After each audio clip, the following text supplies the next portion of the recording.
Seems very confident. Looks at all of you guys.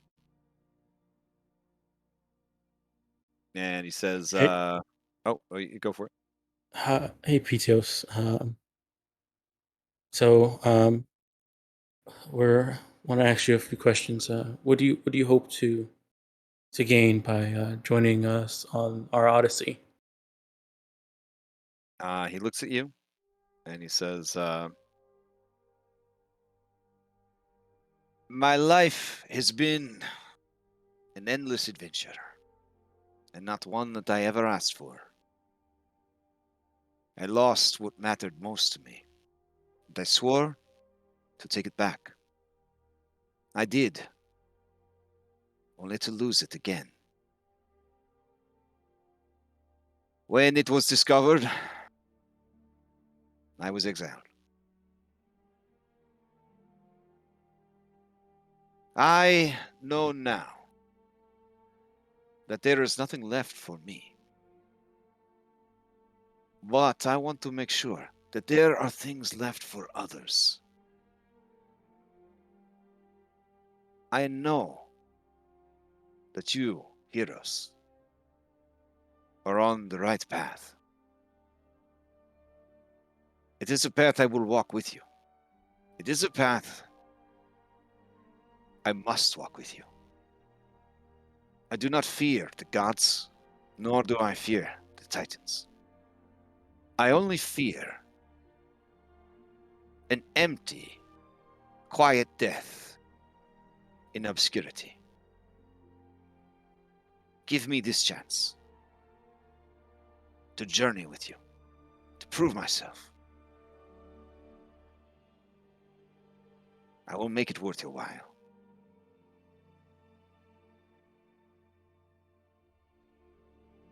And you turn to the rest of the group. I'm convinced. Lisa gives a thumbs up.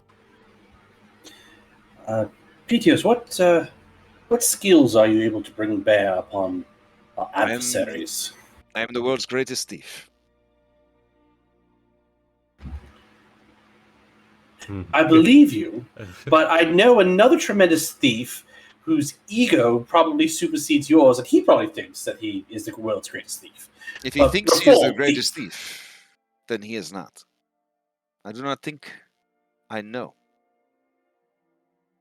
Yeah, Lisa, her face immediately goes going like stony faced, and her thumbs up starts to shift to like a midways thumbs up. Sideways thumb. Come on, Yeah, don't sideways judge thumb. him. We're going to need his abilities moving forward. You really want to invite another Telemachus onto the ship? He is not Telemachus. He's Telemachus, but shorter and no hair. I don't think Telemachus in this situation would have been as thoughtful with Maya.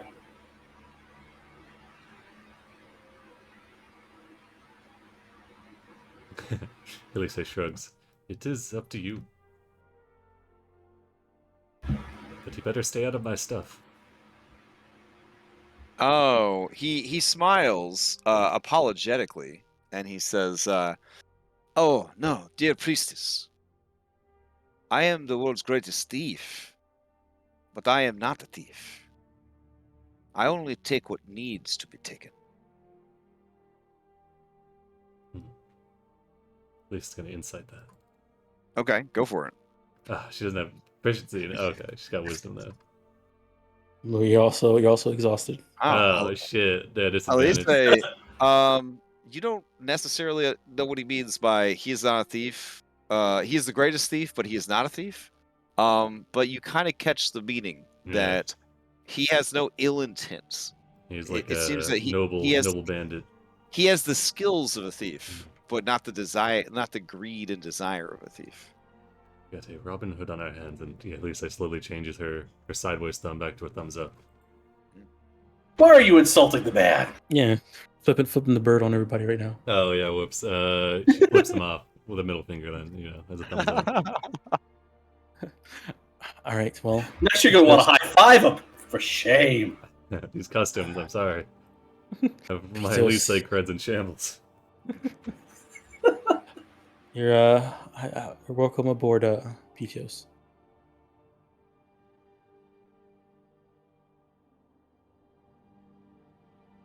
He nods and bows to you. All right. Guess that leaves Nim. Mm-hmm. Yes. So standing at a stellar height of 5'0", see a figure with curly blonde hair spilling out from under the brim of a cloak, kind of trails down, ending around the shin where you can see a pair of sandals, kind of well maintained and cinched around their feet. Julian, if you look close, you can see the insignia of the Air Julian along the side, kind of right next to where the brand sits on the person's thigh, or not thigh, sorry, calf.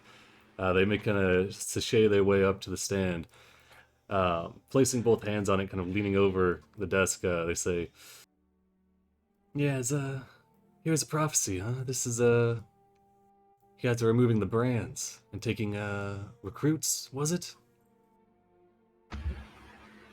Yes, so long as you swear an oath to work with us towards our goals, defeating the twins and bringing a positive resolution to the end of the Age of Peace for settlers and all the people. Yes, you can earn your freedom. Okay. You see the figure kind of moves away the cloak from their arm, and you can see affixed to it is a buckler of kind of bronze design, fits pretty snugly to their forearm. There's a pretty small. You can see upon it the crest of a mask. Looks like a jester's mask or an opera mask that you'd see, kind of in the visage of a smiling face. As you look at it, it shifts from smiling to frowning back to smiling, and person says, "Yeah, well, the name is Nim. I've been on this island for a while now. I think I could help you with these twins. I don't know.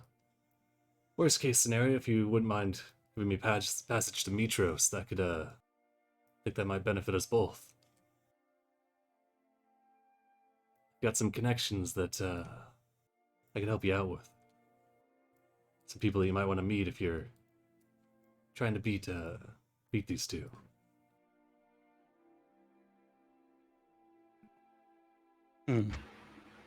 Well, we certainly seek more allies, but we're not just dropping you off in Mitros at your convenience.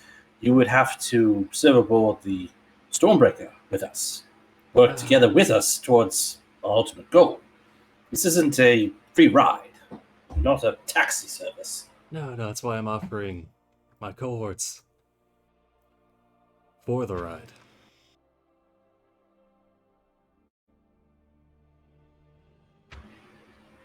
Your cohorts? Are you talking about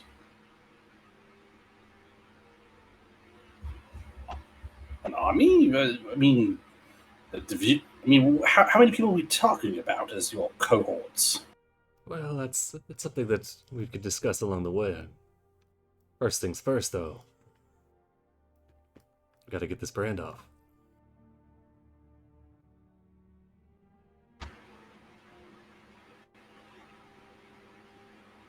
I don't mean to be difficult, but as you may have observed with some of the others, they're pretty forthcoming in terms of what they can bring to the table. You're being all mysterious-like.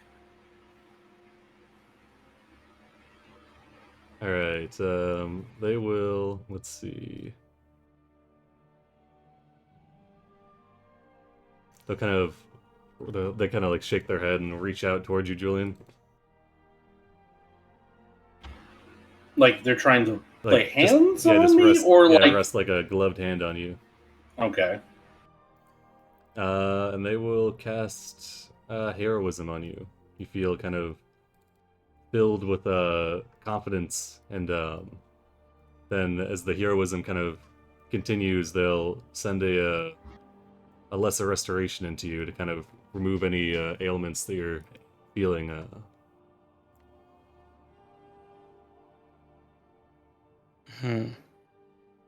Oh, whoops! They'll look, kind of glance over to Maya, see that they're looking a little injured, and then they'll also hit you with a.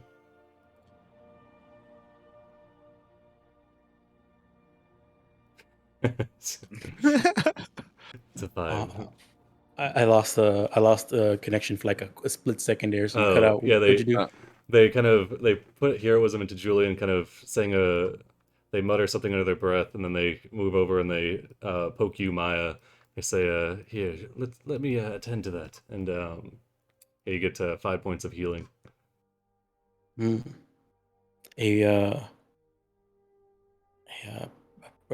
A priestess, cleric. Indeed, and they show you their. Which of the 5 do you follow? All of them. Like that one over there. I hold favor with all of them, from Mitros to Vulcan, Kira. Even Valis, even though you've been exiled? Yes, I mean, we might be a little bit on the outs, but I'm sure helping you all, it can mend any bridge, and I am, of course, prepared to lend my aid to you all in exchange for a ride to Mitros.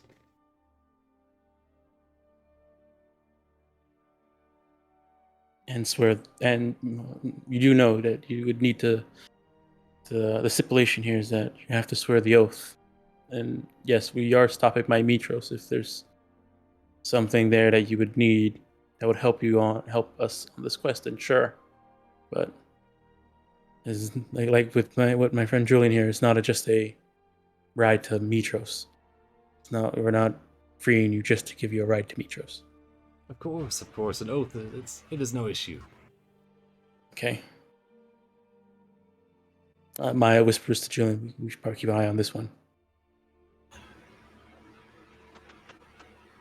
Nim, as we ought to be allies, perhaps we could assist you with whatever business that draws you back to Mitros. Perhaps if you were to be a little more forthcoming, we could facilitate, ease your own goals. What do you want to know? Well, we wish to return to Mitros to set the children up in a safe environment while their parents work with us. And we also need to restock Reprovision and plan our next move. But apart from you asking for a ride and offering the aid of other allies you have in Mitros, your end goal has been rather vague. If our goals align, we can be powerful allies.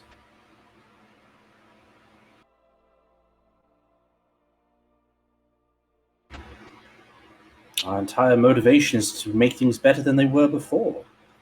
So if it was what draws you to Mitros that caused you to be exiled, tell us. Perhaps we can ensure your success this next time round.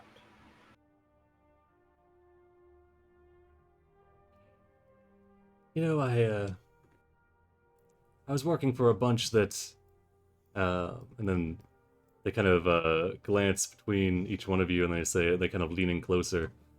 I was working to free some of those Minotaurs out of the Minotaur slave trade. Dreadful business that was. I would like to insight Nim. Okay. Okay.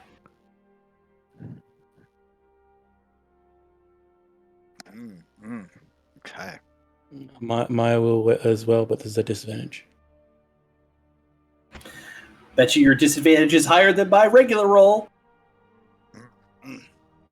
Okay. Or not. Julian and Maya. I mean, okay. I mean, it kind of checks out. Like there were people that were opposed to that, and there is a precedent for people outwardly opposing it or violently opposing it being exiled. I mean, yeah, look at yeah. It's believable, but it's just the fact that Nim has some Air Julians, and unless I'm missing my own sandals, I don't know how the timing sort of shakes itself out, you know? Because I haven't, because it would suggest that they were here well before then, but yet they have my sandals. You're admiring my shoes. These were a recent pickup from Tad. I see. Accessing your false memories. You know that Tad, in addition to running a very successful brothel, did a bit of import-export business. Okay. That makes more sense now. We can always use the help, Julian, and if anything, we have the oath to fall back on. That is true. Well, Nim, we can save you some heartache. Maximus has been dealt with. And actually, Munson is on our ship. Yes. Slave trade is done. Oh, well, that is fantastic news. You see, genuine happiness across their face.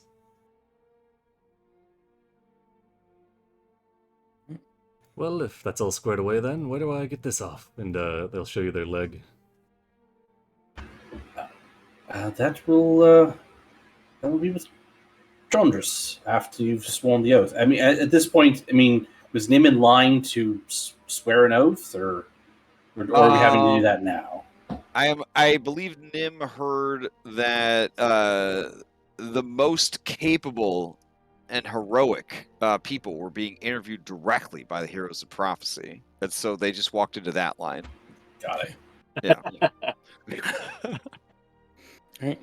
So I guess after this, we need to go through the people who want to do it, have them swear the oath, and then have Chandras take care of it, and have that go through. The people that we Okay, I mean, this is going to take Chandras like all day. He's basically having to perform ritual magic back to back to back to back to back. So each of these is 10 minutes minimum, plus, like having to kind of like have them swear the oath, explain the oath again. Dude working hard over there. Okay. So it's going to take pretty much the rest of the day. Your total gains, in the end, you got these 4. Sorry, no, Andronicus, you were there already. You silly goose. All right, you got these 5, and then 20 more basic bitches.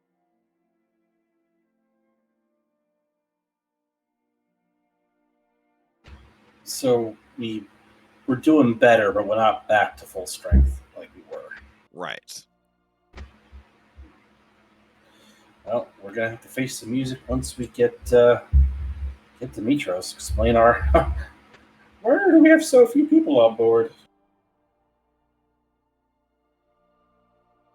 Now the 20 basic bitches, some of them are bringing their children with them and their pets and things like that. But yeah, that's kind of where you're at. Asking around, because you felt like you did a pretty good job of inspiring people earlier. The local crime lords, the 3 remaining crime lords, have made big promises to the people that agreed to stay, and also basically warned people of the dangers of swearing an oath, and these people are in the service of Queen Valis and King Acastus, and if not for them, you would never have been exiled in the first place, and so on and so forth. So very much established power structure, not wanting to lose followers, kind of stepped in during the day, kind of pulling people out of line and all of that.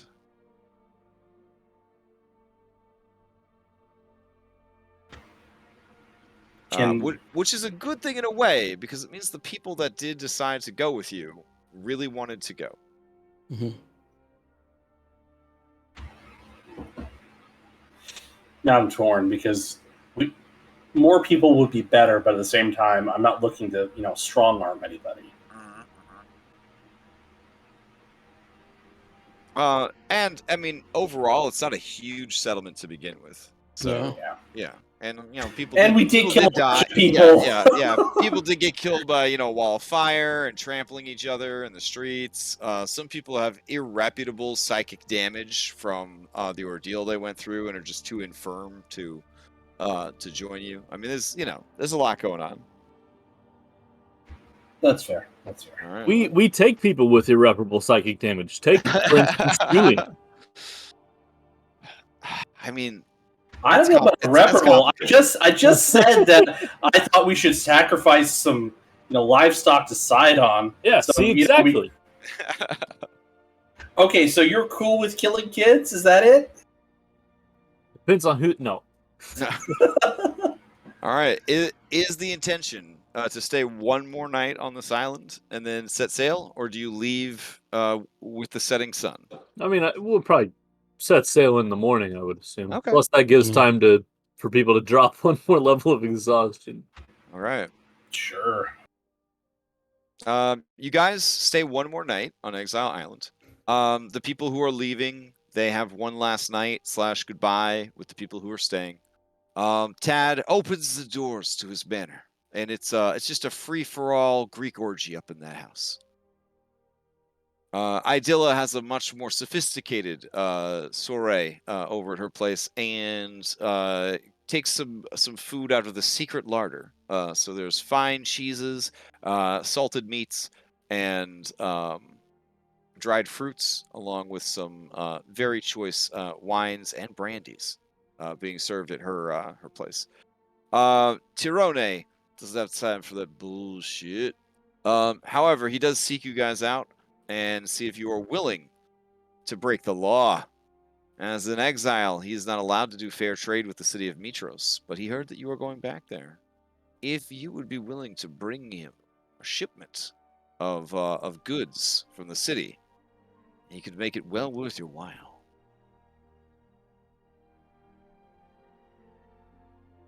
He basically wants you to be arms dealers and smugglers.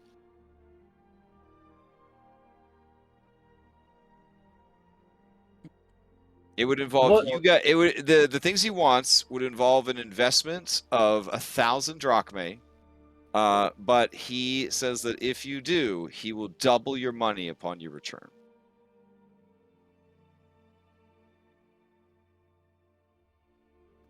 So exiles, they can't leave the island, correct? Correct. The fuck does he want? Because it's like a prison colony. So anything brought from the mainland is going to be valuable, right? These people don't even use. He wants that picante beef ramen, man. Right, the people on this island, they don't have any use for drachmae or lepta. They use cowrie shells as their currency. They just it's a whole separate culture and nation over here because they're cut off from the mainland. It's like back in the day, when I was a kid growing up in Italy, if you had a pair of official Levi jeans from America, oh my god, you could sell them for it was 5 times what they were worth. It was incredible. Not that I asked relatives to send me Levi's jeans, and as an elementary school child, sold them at the marketplace or traded them for hella amounts of gelato. But anyways, listen. That's basically what's going on. He's just trying to get you to smuggle in stuff that they don't have. You've been on the island. You have a fake memory of living on the island. They don't have much here. Was there any one crime lord that was more heavily impacted by us taking people? Honestly, they all would have been impacted in different ways, for sure. Tad is kind of the guy in charge of, pleasure. So drugs, alcohol, sex, that kind of thing. Idilla is sort of the boss bitch of the whole island. So she kind of oversees the other crime lords. Tirone is more focused on arms, armaments, weapons. Basically he runs a protection racket. So if you're paying him and people mess with you, those people get messed up. So he basically is the law and order in a horrible crime boss kind of way. And then Stavros was sort of like a man of the people sort of thing. Like he was tough, but he would he was the loan shark essentially. He would go out and amongst the people and keep his ear to the ground and find out who was struggling, and then he would give them loans of resources knowing they wouldn't be able to pay it back, and then they would be indebted to him. He's a real scumbag, honestly. It's a real sack of shit. He wouldn't have been a crime lord if he wasn't a bad guy. Do you know what I'm saying? Yeah, but he's our bad guy now. Comes with the territory. You guys got real quiet. Like you're like, damn, we just took that guy onto our team. Like it was nothing. Like what the fuck? Yeah, no, he's a bad guy. They're all bad guys. I mean, like our best and most beloved companion started off as a bandit. So. And Julian wasn't exactly a highly moral person when this whole thing started. So, Idilla allegedly maintains contacts back on the mainland and in other nations as well. And basically, if you need to check in on people abroad, she's like the information broker. So you've got law and order over here. You got recreation. You got loan shark, and then you've got information. Those are their like 4 specialities. Now, in a way, Idilla would actually probably profit from this because some of these people, their friends, their allies are leaving, and they're going to want to know what's going on with them. So, this guy is going to have less enforcers, and he's going to have less people to enforce. This guy, it's going to suck, but people get exiled all the time. But yeah, these 2 especially are kind of shaken up by it more than she is. So somebody already moved into that one. So it's not a thing where like if we do this, he's probably not going to be able to like take over the island and be a military ruler or something. Oh, he could definitely, yeah. You look at the list, like he could definitely stage a coup, kill the other 2 crime lords, become a warlord despot, take over the entire island with the supplies that are on there. Yeah. Here's the thing, though: is getting Tad and Idilla killed really a bad thing? Yes, because Idilla might be a good source of information. Julian actually plans on attending her party, see if he can't chat her up and get a better insight into Ocastus. I think that we should just tell. I think we should just tell him that we'll keep it in mind. I don't think we should commit one way or the other yet. He makes this face when you say that. Ooh. Yeah. I think he'd make the same face even if we said, yes, we'll do it. No, but he'd smile real quick. So. Yeah, but he didn't say no. He understands that you're driving a hard bargain here, and he says, I will double the drachmae and provide you with this. And he pulls from its scabbard a gorgeous sword made entirely of ice. Like, it's got a normal hilt or whatever, a normal scabbard, but as he pulls out the blade, you realize that the blade itself is made entirely out of crystalline ice. That's nice, but I pull out my like encrusted coral sword. Mm-hmm. I've got something pretty nice already, though. Okay. He puts the blade back into its scabbard. But like I said, we will keep it in mind. We will think about it. And this isn't me just saying we'll think about it. I actually do mean it. I understand that you have concerns, but let me be the first to tell you. The people of this island suffer. They need these sorts of accommodations. They need these sorts of goods so that life can have some small measure of happiness. And the weapons, the armor, That is to ensure that these people do not turn on each other. Before I came to power, this was a lawless island. Constant purges, people turning on their neighbors, cannibalism. I brought order to this land. I aim to maintain it.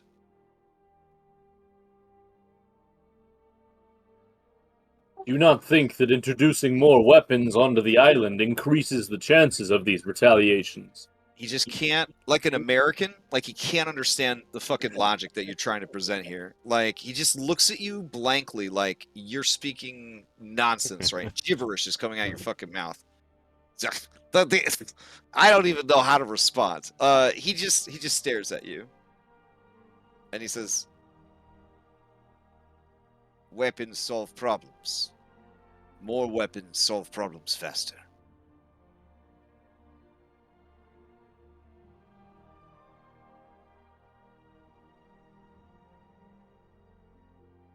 Honestly, I'd be much better with him being an arms dealer than us just supplying him with weapons. I mean, he is an arms dealer. You can buy weapons from him. Like... But I mean, like, if I was giving him weapons and he was just going to sell them, like, to people, yeah. I would be 100% okay. But he is off the island. But I'm not as stoked about this outcome. Yeah, no, you don't have to take every quest that comes your way, guys. I'm just throwing that out there. Just throwing it out there. I fucking stab no. We've got money for the time being. Let me roll this whole compound into initiative. Hold on. Yeah. Okay. So that night, does anybody go to Tad's orgy? Show of hands. Anybody? Julian does not go to the orgy. Wow. Oh, speaking of show of hands, Brianna looks around. Brianna looks around the orgy. It says, "Where the fuck is Julian?" Like she can't believe that you're not here. This is like if she found out that you skipped this to do more things to help other people, she might have a heart attack and die. Oh well, she jumps into the orgy pit. I kind of feel like Sibo and Nessa go though. Really? No, I feel like they might just. Well, no, you're together. Yeah. You're right. No. I forgot that Sibo was under a wind's influences when he jumped into the orgy pit last time. Chandras doesn't get to go to any parties because he's got to break bonds and oaths all night. So, all right. Julian will be sure to steal some good wine for him.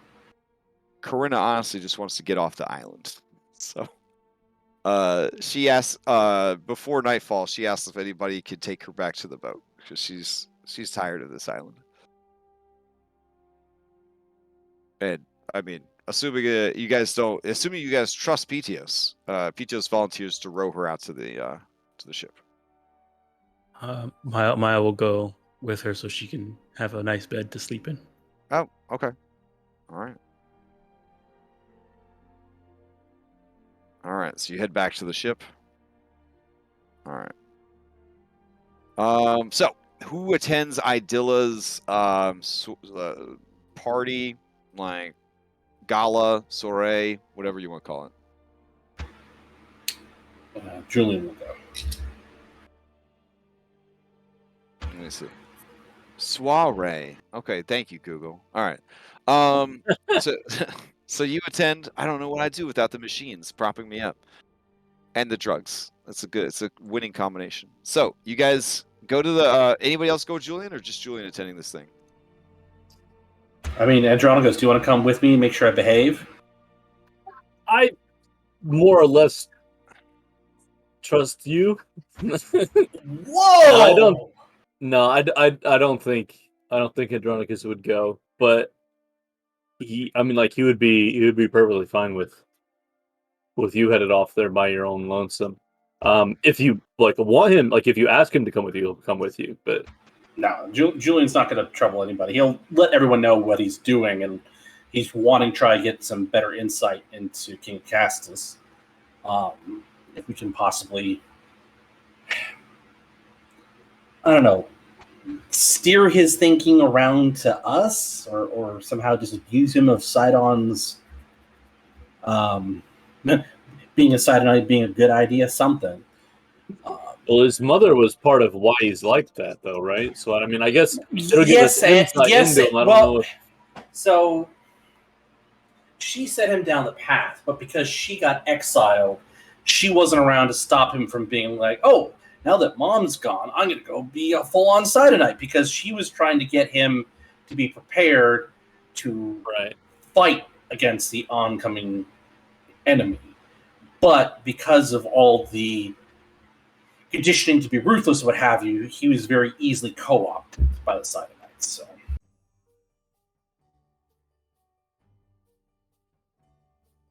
I don't know. It may be a fool's errand, but Julian's Julian is not unfamiliar with fool's errands, so he's going to go. I mean, if Julian knows one thing, it's fools. Yes. So do you go with him, Andronikos, or does he go by himself? No, he can go. Oh, okay. So Julian, you've been to many, hoity-toity parties. You've been to many rowdy parties. Everyone at this party seems very nervous, happy, sad, exhausted, and hopeful. Emotions are all over the place. As you enter, you see Fixed Thug approach you. She is about 6'8". Most of it seems to be neck and legs. She looks down at you and says, well, hello, hero. It is nice to see you here.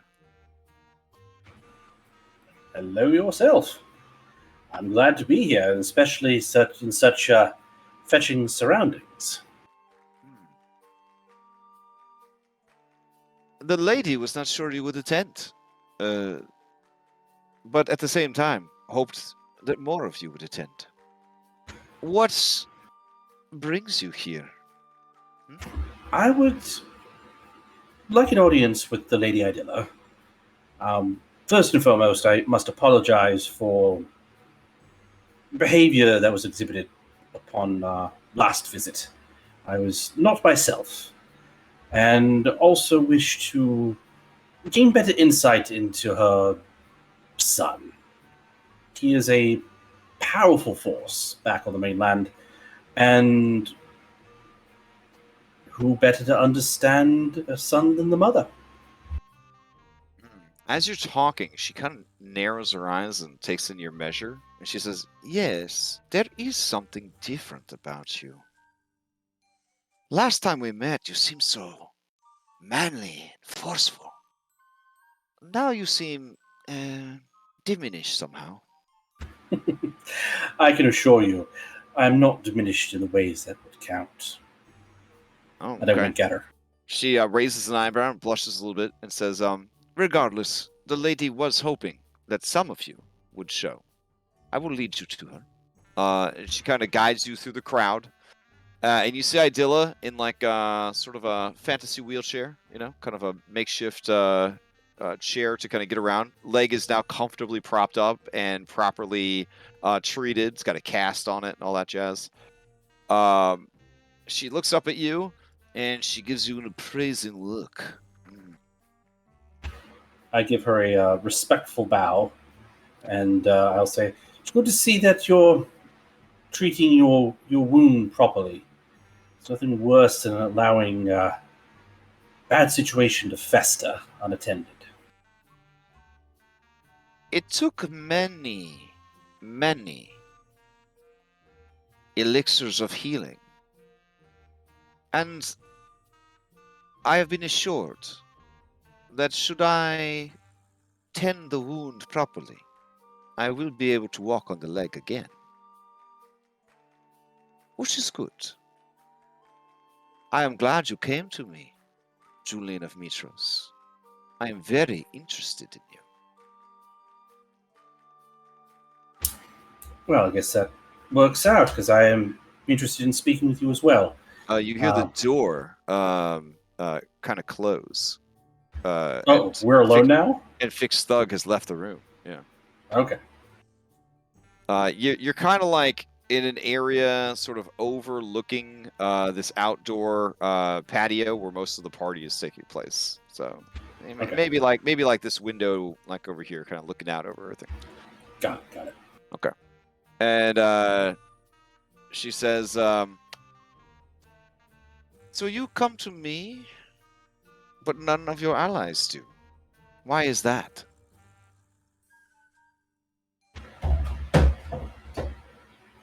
To be honest, we all have different skill sets, and mine has been looking at the challenges as a larger picture and navigating those social situations.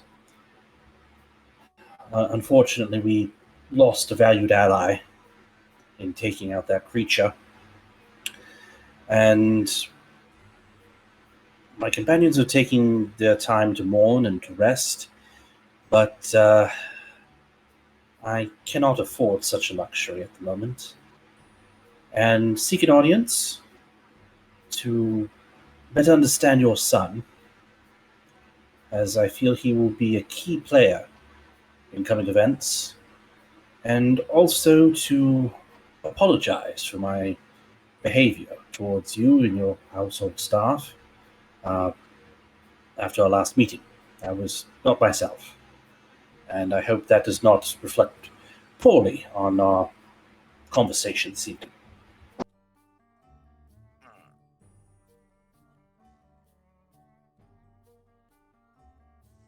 No, it is fine. You have saved all of us. You're great heroes. The sort of heroes I wished my son could grow up to be.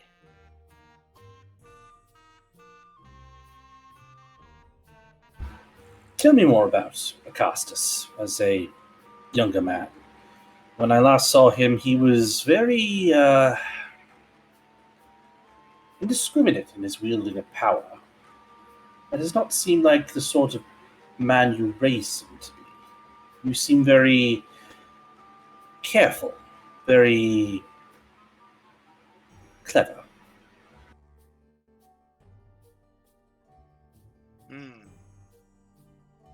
Your flattery is welcome and well deserved. Our bloodline is the bloodline of heroes, of those who would do anything for victory. Anything for the people. I was trying my best to raise Acastus right, that he would understand that to lead, that to rule is not easy, that the weight of a crown upon one's head is the burning yoke upon the oxen, pulling the weight of the world behind it. It was no surprise to me that he caught the eye of Queen Valis. All in our bloodline are blessed with great beauty. I know that she loves him, that she respects him, and that she, in her own way, sought to guide and shape him. In the way, she was like me, like a second mother.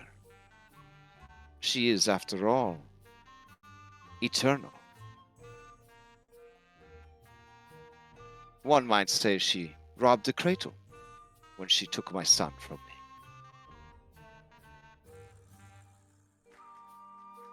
But I saw it as an opportunity, a chance to help guide the future of Mitros and the settlements, a chance to protect them against the dangers that were to come. But it seems that the Queen had other plans. I often wonder, could the goddess of wisdom truly be so unwise? Or is she truly so wise, but for reasons we are not understanding and seeing?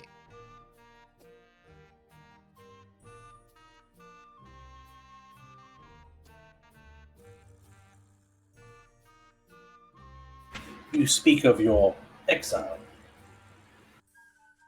I only make an observation. Well, I do not mean to pry and do not mean to insult. I merely seek understanding.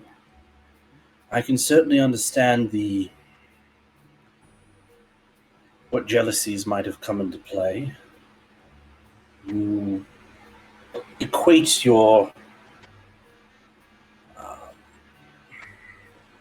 no, that is the wrong word. You're correct in saying that your goals were the same, and speaking of my own experiences, I detest those that are like myself. So Valis seeing much of herself in you would obviously feel threatened. I guess I merely seek to understand where your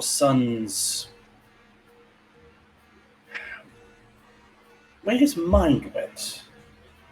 I fully understand and appreciate your point of view. We ourselves, through as a prophecy, wish to, perhaps not at any cost, but we do not wish to do more harm than good, but we wish to protect the people and find a way for both settler and native to move forward together into the future. But Sidon and Lutheria do not permit for this, it would seem. They seek a bloody outcome. And I wish to better understand Acastus's mind, where he misstepped, where he thought that success at any cost meant throwing his lot in with the enemy. She looks back over your shoulder towards the door, and then she looks at you and she says, "Come, sit." And she kind of motions to a chair near her. I will sit down with her. Okay. She pours you some wine and offers it to you, and then offers you a bowl of dates with little cubes of cheese in there, fermenting in the date juice. I accept her hospitality. Okay. She says, Acastus was born to a bloodline of heroes. When he was young, he made the journey alone to see the oracle. Your oracle. Versi. He asked her to tell him his future, for he wanted to know what great fate was waiting for him, what great deeds he needed to achieve, what he could do for the people to be the best hero he could be. What she said to him, it broke something inside of him.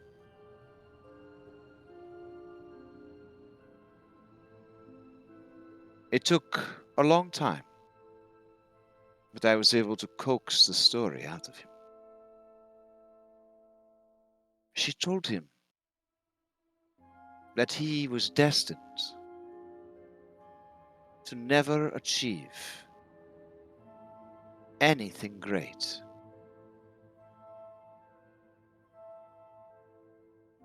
That there was no greatness waiting for him. That there was nothing exceptional in store. That he should focus on a simple life of service,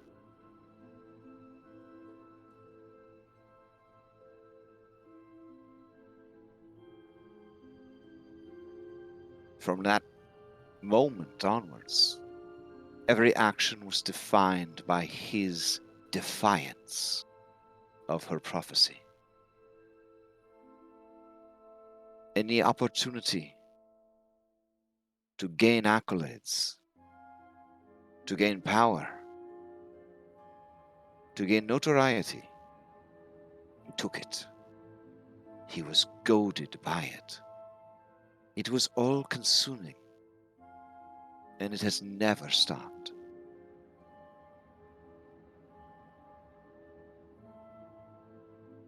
It is likely Sidon is aware of this, plays upon it. It has made him easy prey for the Titans. The promise of power, the promise of greatness, he cannot resist. I watch as he takes my great city, and he prepares it on a silver platter for its enemies. And I regret not drowning him as an infant. For if I had known the course his life would have taken, I would have ended that life as quickly as I could. Yeah. I would do anything for the people of Mitros and the settlements. That has never changed, and it never will.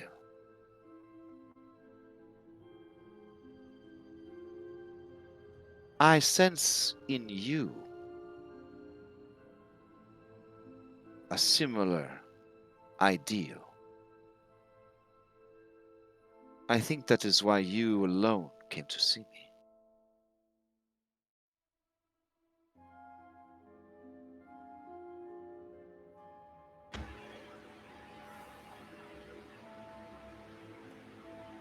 My motivations are different from the others, certainly, but we all want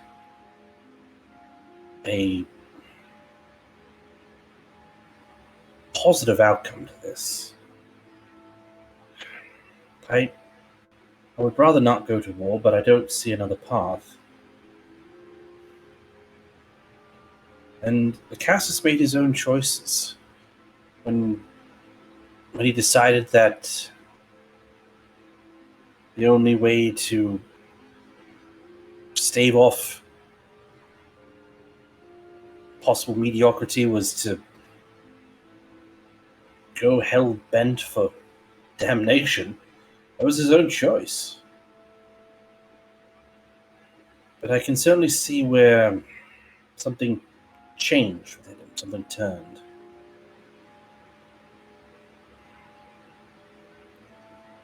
Is there a way back for him that you could see? Not under the careless shadow of Valus. No.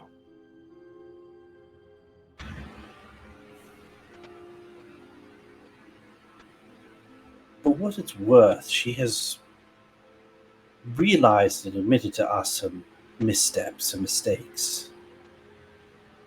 And we have been working with her to try and curb your son's impact. She thought it was a good match, that it would be beneficial for the people, but we got too far carried away. And she realizes she has lost any kind of influence she once had.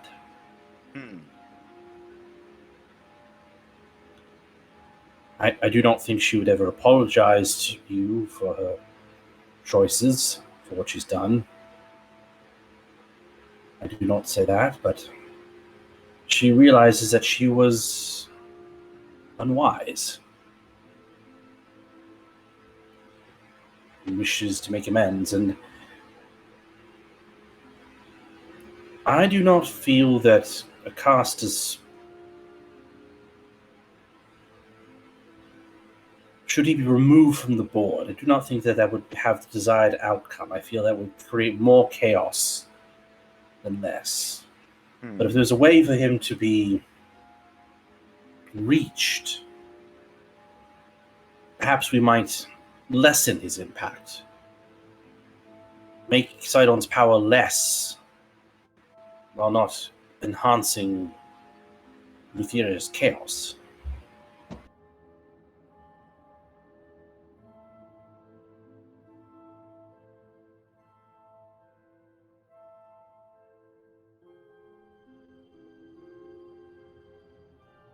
Would that my son could be redeemed and set back on the right path. I would like this very much. But there is little I can do from here, exiled as I am.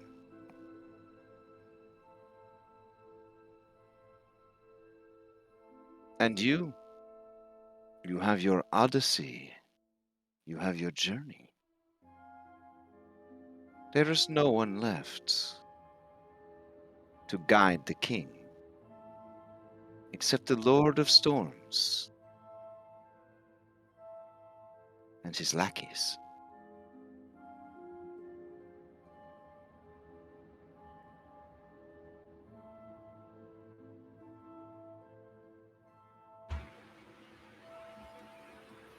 We return to Mitros on the morrow.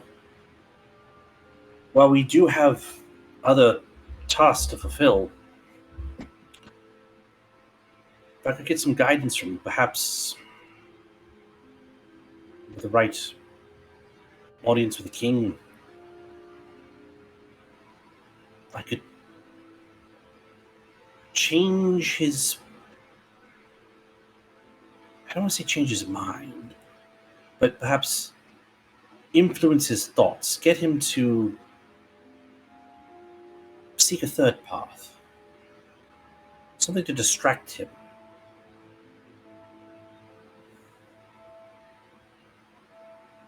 I feel that thinking in this binary has caused more problems than solved. If we can find a middle way or a different path, perhaps that can get us to the desired outcome. Perhaps.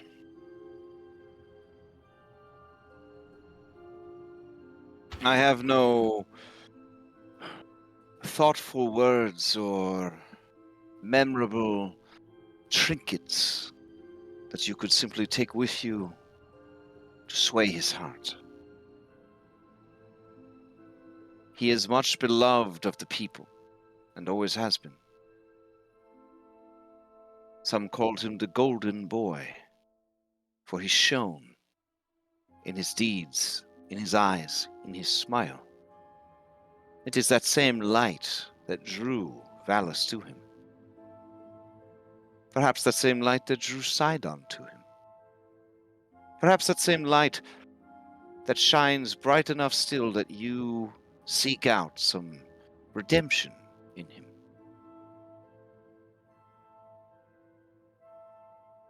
But he will only be swayed by the promise of greatness, the promise of power. He must feel that whatever it is he is to do will finally make him great. Make the stories told of him last forever.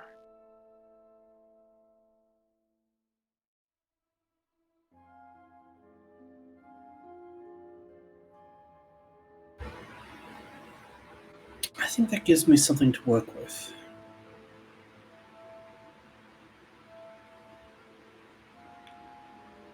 No. And I think I'm not too different from your son in many respects in that case. That is a rather unsettling thought. Would you have me? She smiles at you when you say that.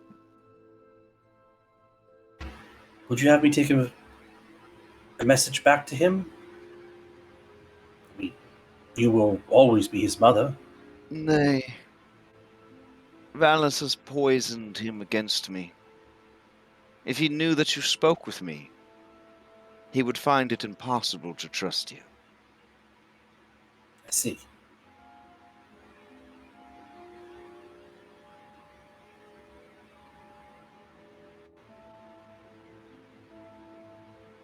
Although perhaps,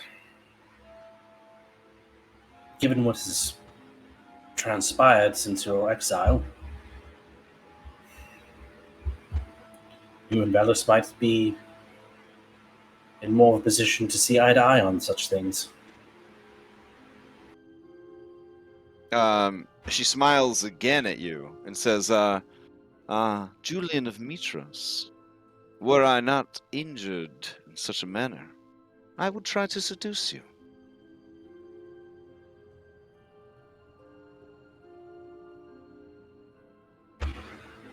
Well, as I mean, just look pretty good for someone in their 60s. I'm just throwing that out there. well, I'm just well, as Julia was going to say, I'm flattered. Lady Idilla, as tempting as your offer is, I do not feel that I could be entirely genuine in my feelings and actions towards you, given my experiences with your son. He is a tremendous asshole, no offense, and I feel that I might be tempted into your bed simply to spite the man, and I feel that that is not a good means of starting any kind of relationship. There's also low-key in the back of your mind, Esther's threatening you and everyone you care about with some violence because he's not going to fuck his descendant in your nasty body. It's staying out of it, though. At that point, like, you have to do it, right? Yeah, Like, Francis hates it when his dads fight, so yeah, he's just crying in the corner. Why do you guys have to be so mean to one another? I don't understand. Regardless, she got a broken leg. She's not gonna try to get in on that action. So, all right. She kind of stares out at the party down below, and sort of just languidly eats a date. Takes a sip of wine. You're not sure what she was trying to get out of this conversation.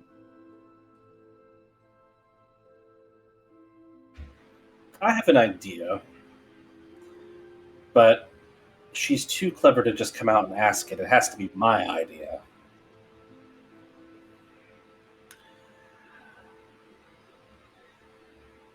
And I'm not going to give her the satisfaction of suggesting it. So I'm going to take my leave at this point, and see if I can't procure a jug of wine for Chandra, since he's been slaving away all day as a thank you gift, and actually seek his counsel. All right. Before you do, does anyone else have anything they're trying to do on this last evening / night on the island? Anyone they need to catch up with? Any things they're trying to accomplish? No, I will say, Julian, as you're passing by, bringing the wine up to Chandras, see Nim kind of making their way up out of the shack that I guess he's performing the debrandings in. Nim kind of takes a few steps out of there, inspects their now bare shin where the mark was, sees you approaching, kind of gives you a thumbs up, says, all good to go then. What time are we setting out for? At first light, or as soon as everyone's recovered from their hangovers or nightmares. See you then. And Nim will move past you. Okay. All right. You can see Chowder still has quite a few people. Well, I think he's almost done at this point. Yeah. He Yeah, sees you and approach. Andronicus would have helped with the administering the oath. Oh, okay. Since he Fair wasn't enough. going Fair anywhere enough. else this night. All right. As you, all right, then now we'll say that Nim was the last one. John just lets out a, oh, nothing like seeing your hard work undone for a good cause. Oh, Julian, you, oh, is everything all right? I would have assumed you would have been at, Tad's place. No. There's plenty of time for buggery and fornication as we go along. I figured tonight was better served gathering information and understanding allies. These are always noble pursuits. I want to thank you for your diligent undoing of your work. Managed to swipe some wine from Lady Idila's party. Ah.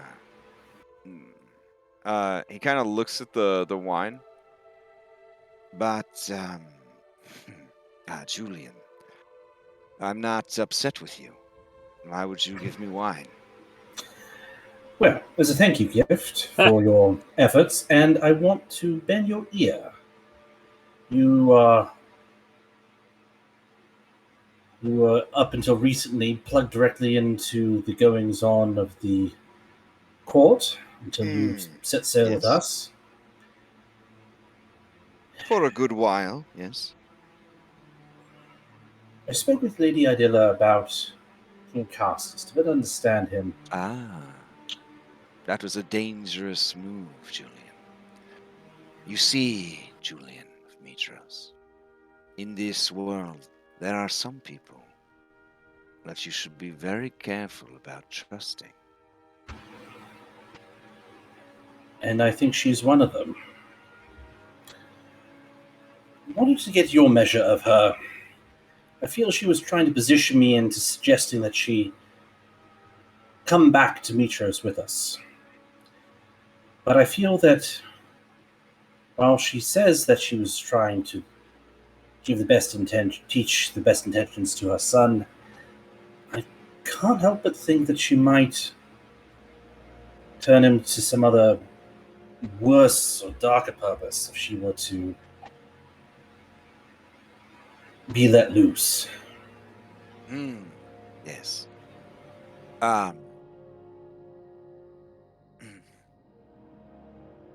She certainly lives up to her birthright. She has always had a reputation of doing whatever it takes.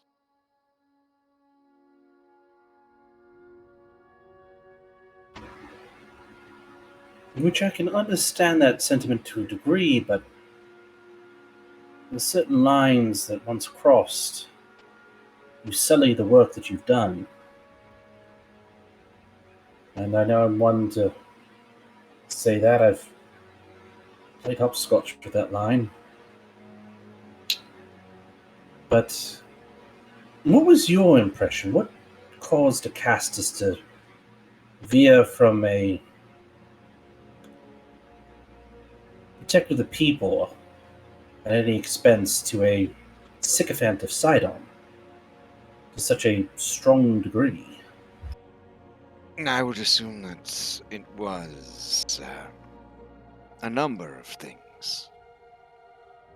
It seems that, in my opinion, Sidon is the source of the king's dragon.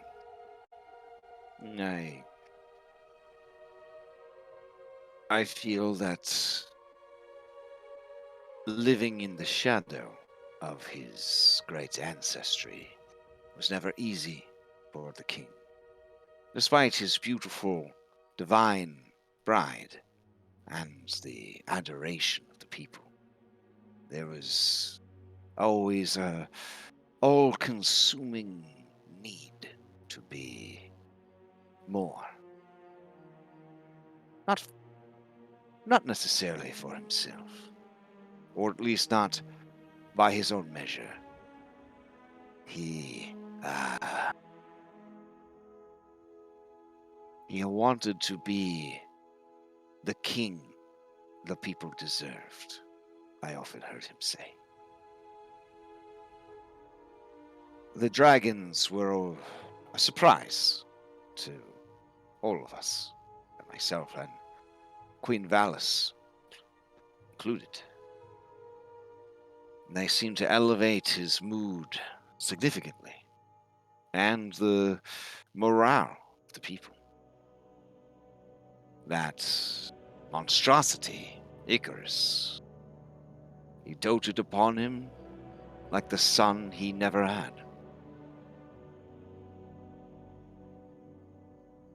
There was always some resentment from the king that Valis bore him no children, nor any of his mistresses. I'm sure that contributed to his inadequacies. Yes. But he had a dragon, just like the Dragonlords of old. He had saved the city. For how could the Pact of Peace end when he had established peace himself with Lord Sidon? Sidon stayed in his palace, supped at his table.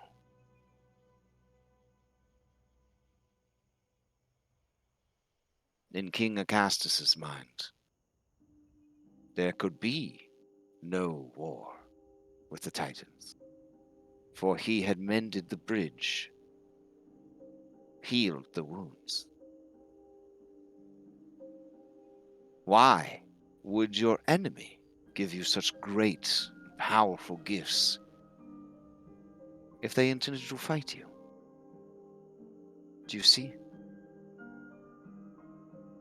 It's so much more complex than the king is an idiot.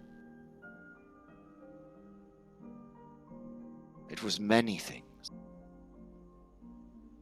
all leading up to where we are now. But that is life. That is the progression of all things. And I have no doubt Sidon was advised in these actions by someone far more cunning.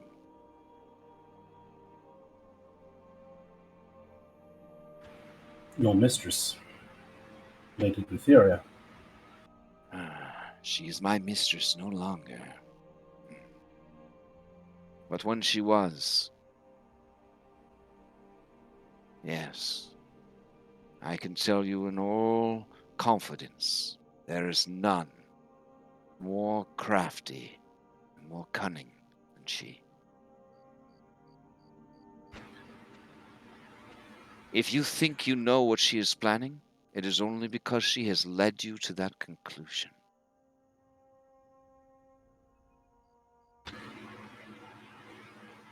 Two things, Chandras. Mm-hmm. The first, I see where Acastus could be cozened into thinking that Sidon was an ally. But Acastus seems to have been wrapped up in his own sense of legacy for himself. Because his bloodline was blinded to the long-term impacts of things. So concerned about his legacy, he didn't stop to think about Sidon's legacy. Sidon's memory is long. He recollects all slights, all insults from us, the settlers. And he is a vengeful creature. And I don't. Chandra smiles and nods, pleased that you are starting to understand.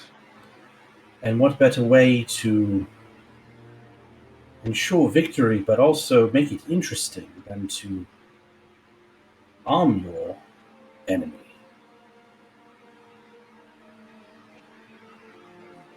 You give him gifts. Perhaps he will be clever enough to use them against you, but not any great success. And if nothing else, it's a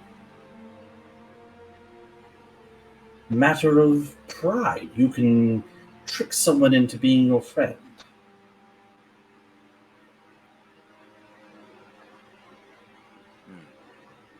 Poseidon's toying with his food, it would seem. And he takes pride in bending the bloodline of the Dragonlords to his own designs, in tricking Acastus into thinking that peace has been struck. What better way to torment someone than to think all's well and then you burn the world down around them? Yes. You understand. You may have started to realize in your travels that the long-lived races, the dwarves and the elves, they live apart from the others. The dwarves generally insular, staying tightly knit groups. The elves, for the most part, unless they have good reason, they leave for the Indigo Isles. They had to live amongst their own kind. This is because time, Julian, makes all the difference. A dwarf lives 300, 400 years. An elf, 600 to 900. How could they possibly hope to understand the shorter-lived races? How could the shorter-lived races ever stand a chance of understanding them? Add to that 900 years, eternity. The divine, they are outside of our understanding. But they appear as we do, by choice, by design, to lure us into a false confidence that perhaps we can understand them, that we can be like them. But this is folly. It is good that you are finally opening your eyes, Julian. I feel that this is something Andronicus learned early on. Then he kind of turns his attention to Andronicus, who's standing by quietly. It's true.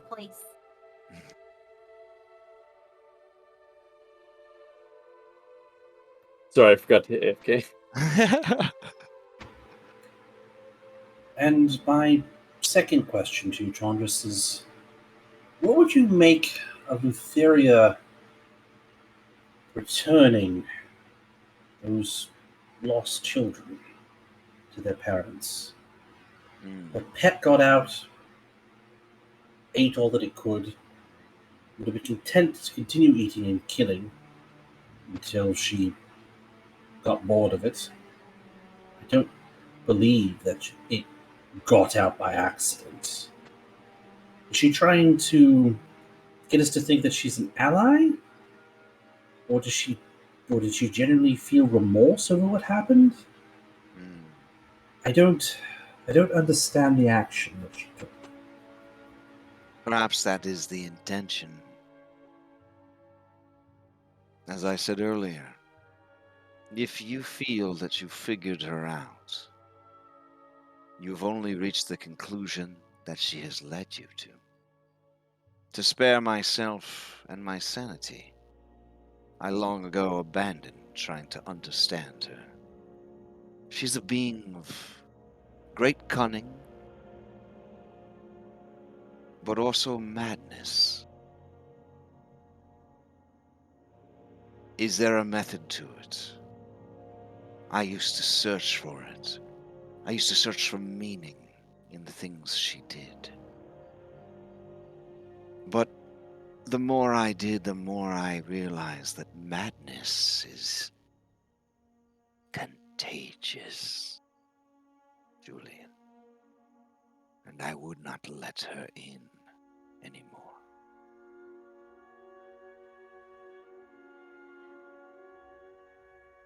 I tried to heal her, and she cast me out. That is the only reason I returned to Mithras. Else I would have stayed, a loyal, doting servant in her shadow, forever.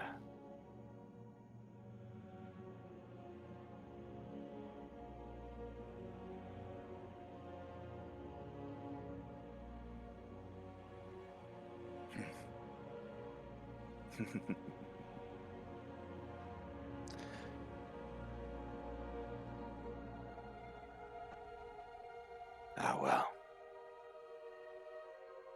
Thank you for the wine, Julian.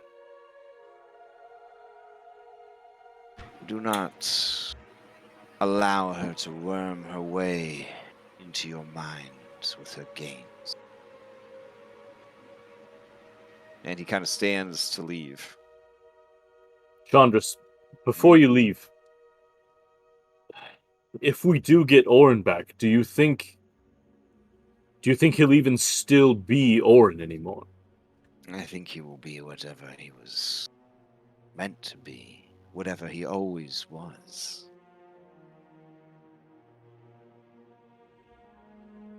The evidence was ever mounting. Kyra filled me in on the parts of your journey before I joined. It seems that she has always been there in his life, always walked beside him, always watched. I fear that he was doomed to this fate from the very beginning. This is just a long, long delay on something we had absolutely no control over. What fate awaits our friend? And he looks kind of like super sad for a moment as he remembers the fake life of him and Oren being friends and coming up with excuses not to fix the gymnasium every day. I don't know what you're talking about. We're making progress. And he says, Being safe. I think the fates are the only ones who would know. The fates in Lutheria, whose answer you could never trust. Regardless, if you seek his return, the entrance to the nether seas is beyond our grasp, at least until we fix the Antikytherian.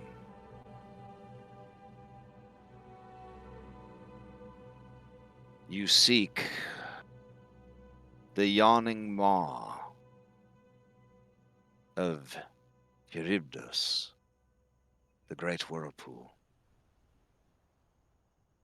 It lies in the forgotten seas.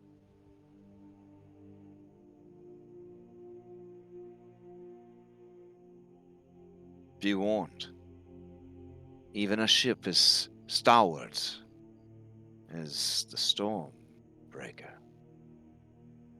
might not survive the journey. It might leave us dead or stranded, adrift in the nether seas, where the waters themselves corrode flesh and pollute souls. What if you deem it worthy? I will sail those waters with you to save our friend. After all, no one wants you to succeed more than me, heroes.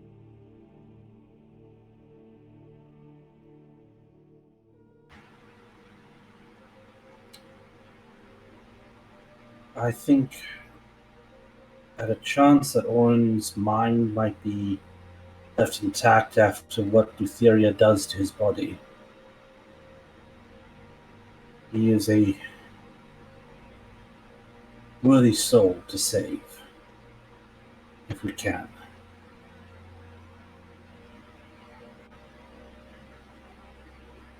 He is my brother in arms, and I will not abandon him.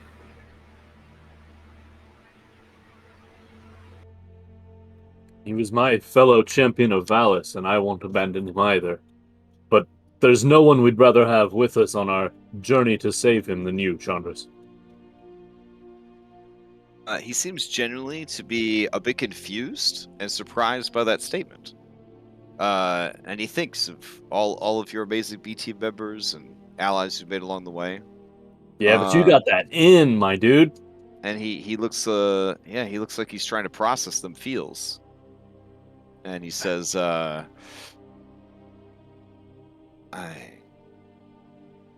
thank you.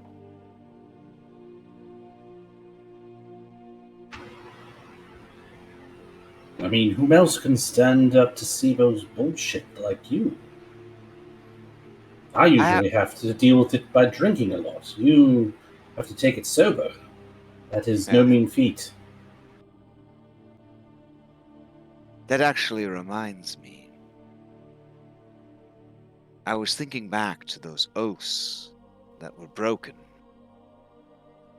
Well, the exiles that had their banishments broken and their oaths made. One of them really stood out to me as unusual. Oh? Yes, Petios.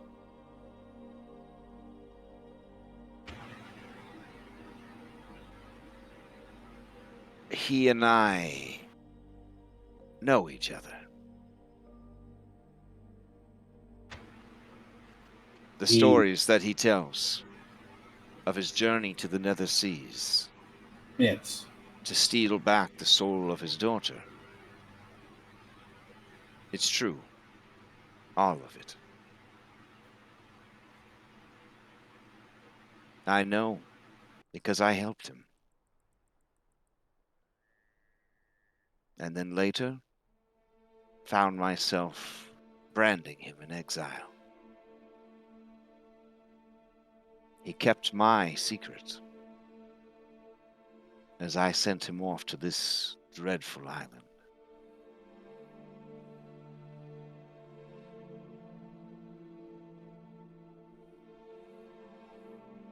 I worry, perhaps,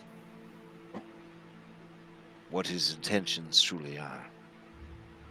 I hope that the nobility he bears with his words is matched by his deeds.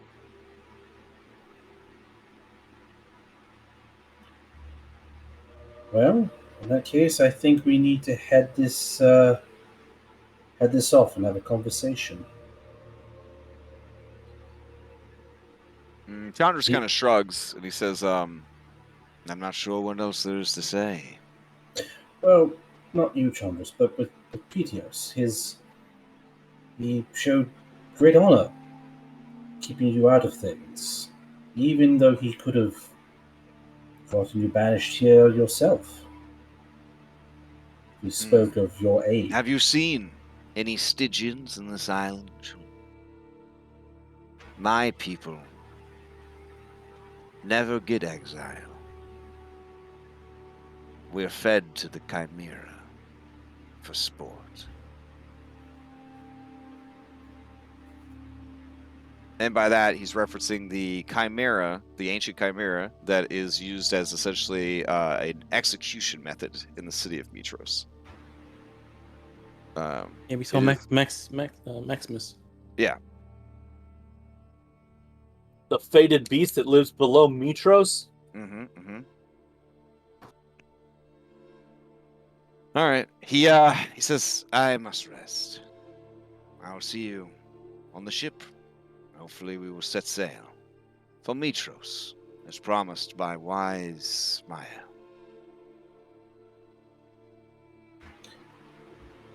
Sleep well, Chandras. Yes, may your night be dreamless, Julian Andronicus.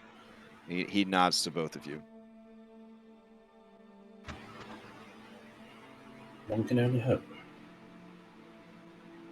All right. A morning comes. Yeah?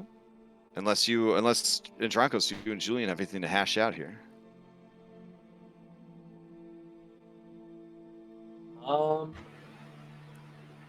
I mean, other than asking how the meeting with Oh, fair. Akas's mom went, but I'm assuming he would talk with everybody about that. So, All right. Well, yeah, but he'd let everyone know what was discussed. But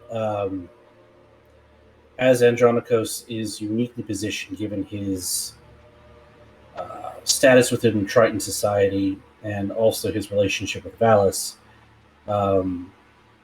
Julian will explain that he thinks that Lady Idilla was trying to position Julian into thinking that she needed to come off the island with them back to Mitros. But he doesn't know how that would influence Acastus, and that she probably more than likely, in a deceptive effort to think that she would be helpful, might create more harm, and also to get his sense of what may have transpired between her and Valis to have her,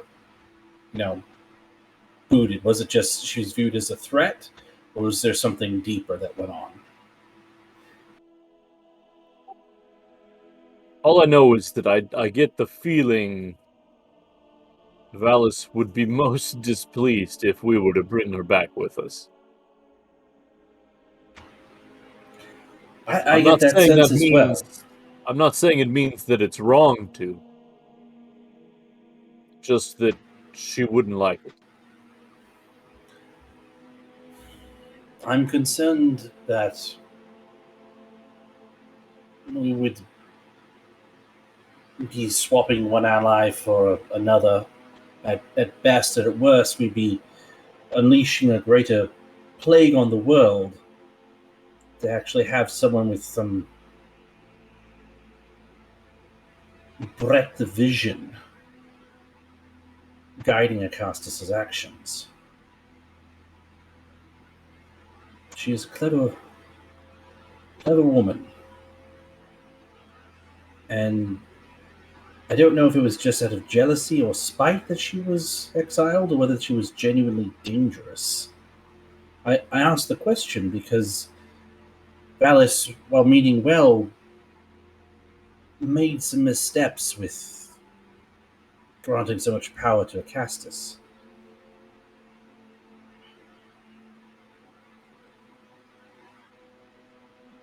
And I don't know if it might do irreparable harm even bringing up the idea to Valis if she thought that Idilla might be able to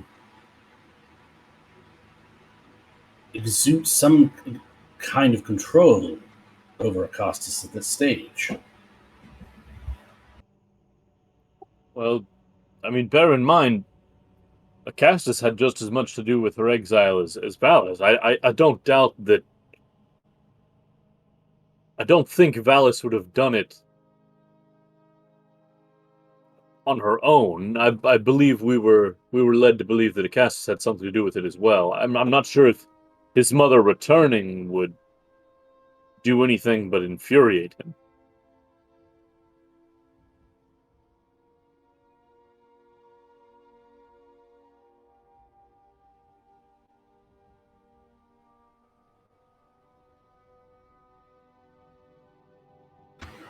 You're probably right. We might as well. We're headed back to Mitros after this. We might as well at least talk it over with her, though. There's no harm in that.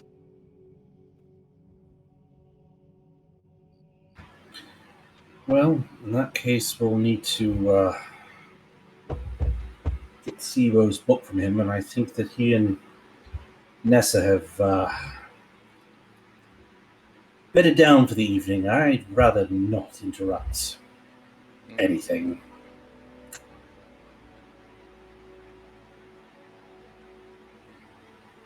We can discuss it in the morning, I think, and decide on something then.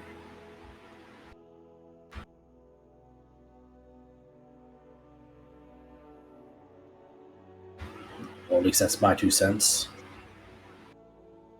Until tomorrow, then. Until tomorrow. All right. Anybody in the boat have anything they do? Otherwise, we will head to the next day. Go once. Go twice. All right. You are back on the Stormbreaker. Whew. Okay. Captain Moxena wants to know where you are setting sail to.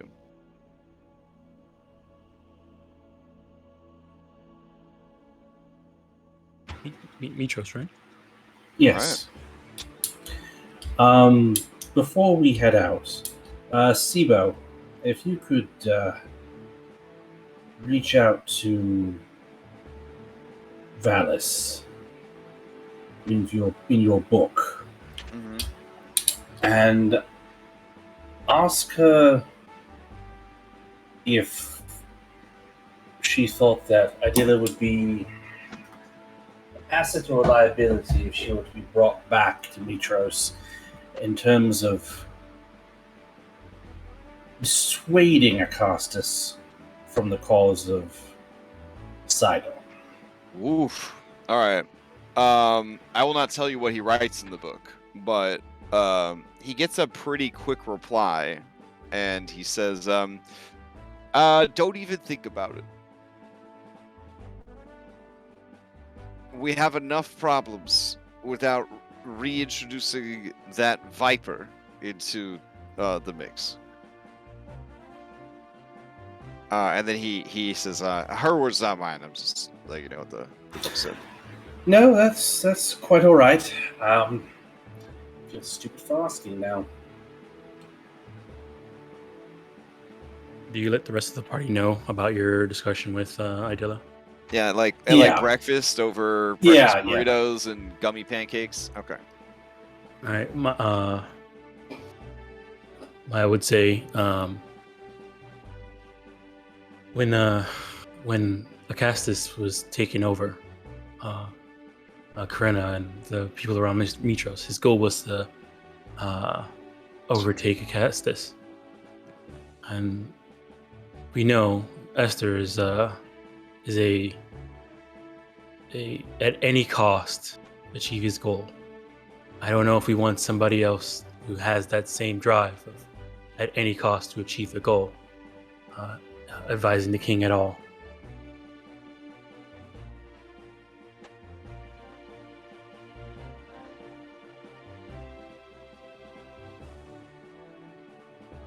But I think it was very valuable talking to her. We learned a lot about what drives the king.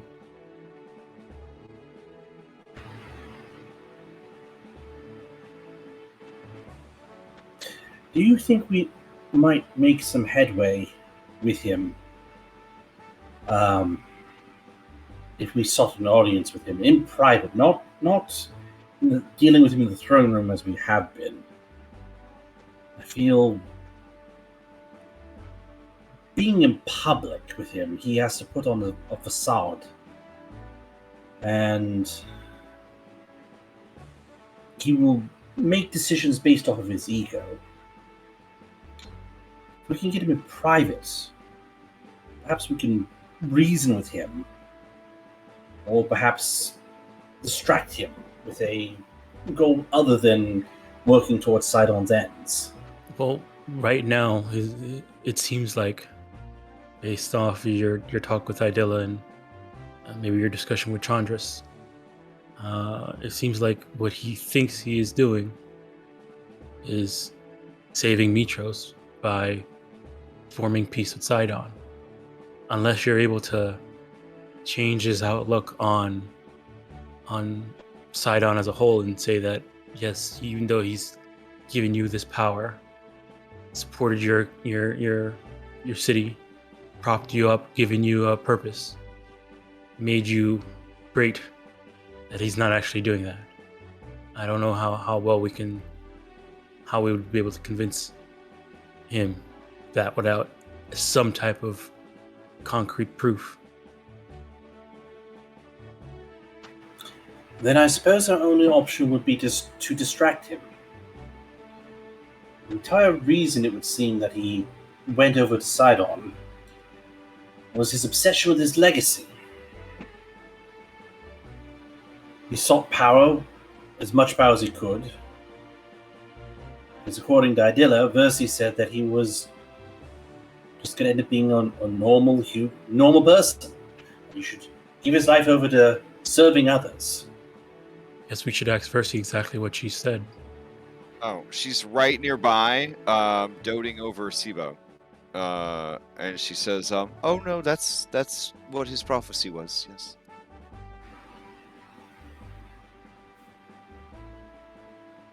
That he would live a life with no great achievement, and that I said that he would never achieve any greatness.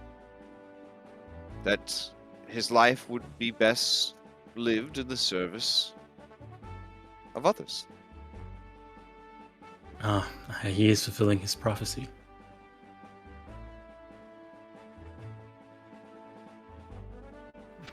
Living in the service It was not meant to be mean or cruel. It was the fate shown to me. Mm-hmm. No, right we're not suggesting that, and he could have taken the service of others by a completely different meaning. Yeah, serve the people. Or he can say right now he is serving Sidon, which is what he's actually doing. Yes.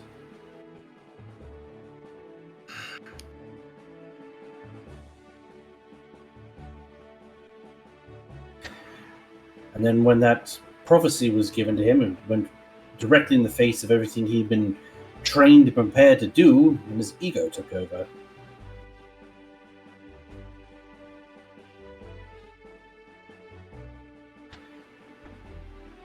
Before we set sail, you all think I've gone mad, but for the sake of the children we have on board, perhaps we should sacrifice some of our larger livestock we have to Sidon to ease our travels. We don't have many larger livestock left after we lost them from the Kraken, and then we haven't been able to restock it just in Exile Island or the that Titan's Folly.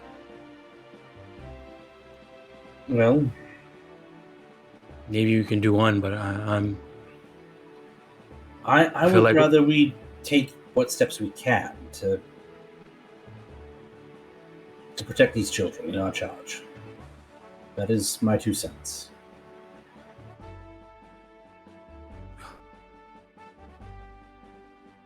How long is the trip back to Mitros? It's going to be 4 days. 4 days. 4 days. Yeah. Yeah, you got a boat with kids on it now. And perhaps that sacrifice might be even more meaningful if I do it.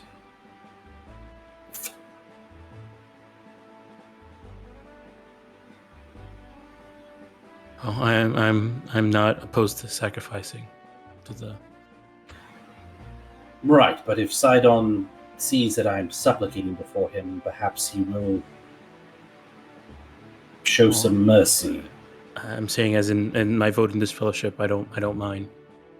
I'm fine with sacrificing to Sidon to make sure his children are safe. All right. If you want to do it, that's fine too. I can help you go through the process.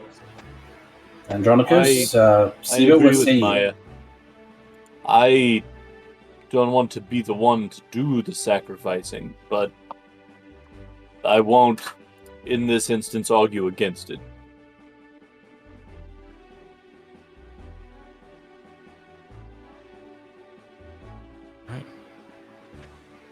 right. What sort of livestock do we have left? Are we down to like goats and pigs and such? Yeah, we lost. I know we back when we ran to the Kraken, we had like enough just to get back and resupply. So shit, Yeah, I that mean, was If 3 weeks ago. if you make this sacrifice, you guys are gonna basically be eating hardtack and whatever you can Fishing. fish out of Yeah. the ocean, and then magical supplication. Yeah. Time to fucking cast Goodberry. Yeah. I gotta prep Goodberry then. So you guys And are all assembled in Goodberry, much like a keto diet, is is good and will keep you alive, but your No. soul. So you guys Yeah. are all assembled in like the cafeteria or something right now to discuss sacrifices over breakfast. Yeah, I guess so. I guess so. Very quietly. All right, yeah. So kicking down the door in bursts that the same figure, the mop of curly blonde hair. Say, I couldn't help you overhearing you all speaking of a sacrifice. I think that would be a fantastic idea to secure our passage. And Nim kind of dragging something behind them. So, look what I've caught, and we'll produce Oedicus. All right. Oh my goodness. I found this creature prowling the halls.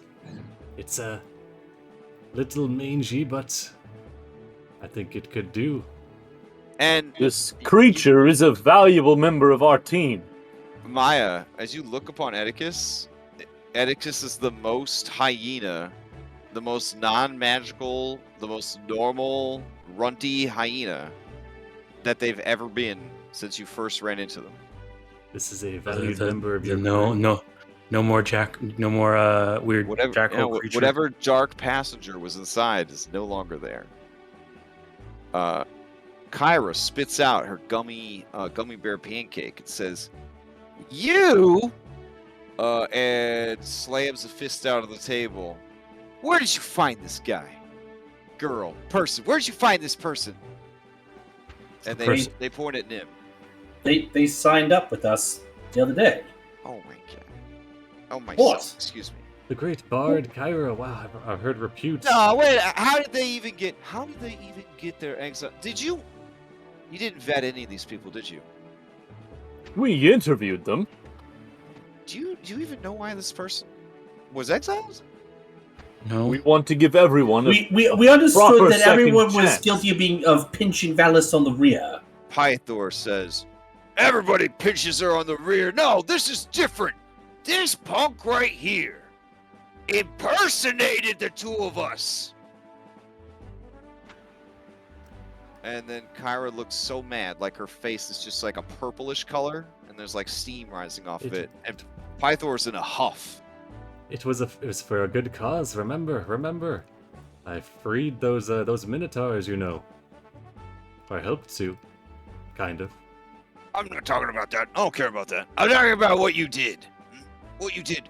Walking around, pretending to be me, bamboozling people, trying to get credit where credit was due, trying to live an easy life, pretending to be a god. That's worse than impersonating a guard. And then Kyra says, or a judge. And then the two of them nod at each other in affirmation. Well, hold on, Mother. Isn't trickery part of your domain as well? Yeah, well, yeah. I mean, Julian, the grown-ups are talking right now. You need to maybe. Oh, okay, come on. This is not the time for you to just step in as my mother and say, no, son, you can't be involved in this conversation. Imitation is greatest and sincerest form of flattery. Yeah, So I think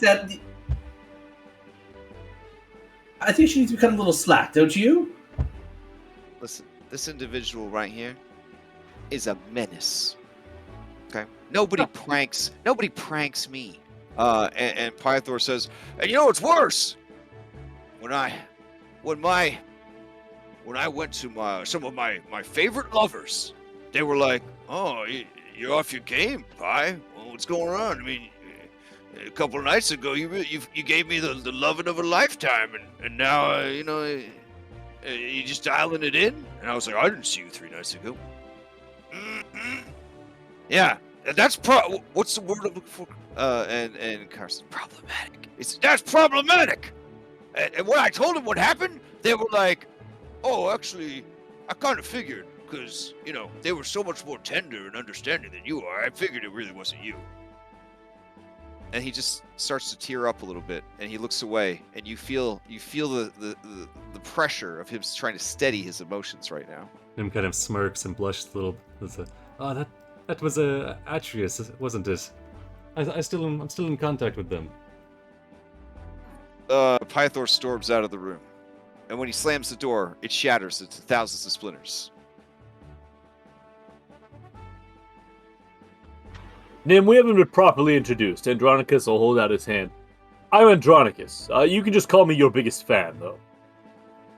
Oh, really? Okay. Yeah. Okay. And then we'll grab your hands. Andronicus. The famous athlete. Yes, actually. Everybody knows that. Kyra. That's not true. No one knows that.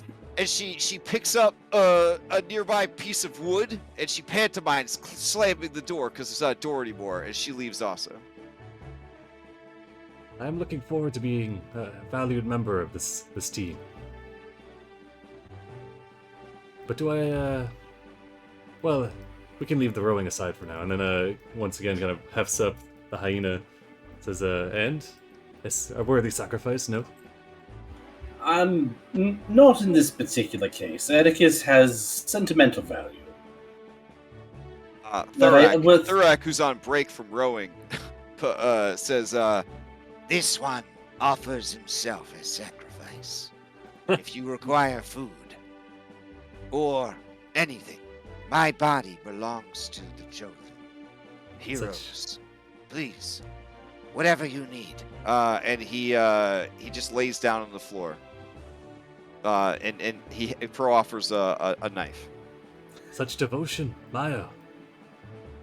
Well, such nobility, I think, would be misplaced as a sacrifice to decide on. Thurak, please get up off the floor. You're far too valuable to us to be wasted in such a fashion. You smell him before you see him.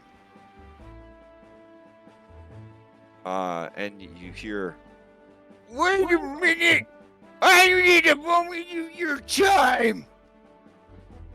And he steps on Thurak, who hopefully doesn't die from it.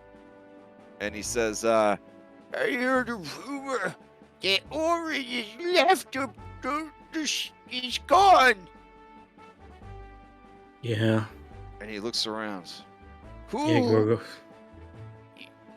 What happened to him? Why would Orin leave without me? He went with Lutheria. Save me and Andronicus.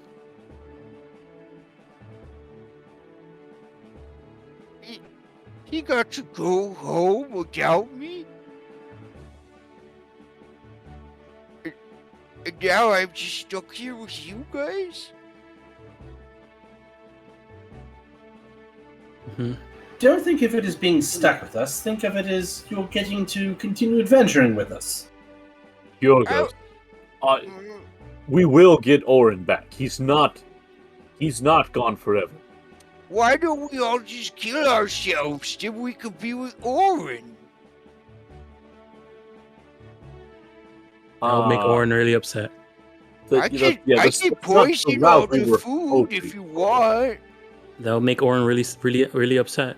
Why? He would want all his friends to be with him. Yeah, but he would want us to take the hard way to get there. Oh, that's true. Well, if we can't sacrifice the hyena or the lizard, Nim kind of raises an eyebrow. I mean, he's already got one foot in the grave, you know. I don't know if that would work.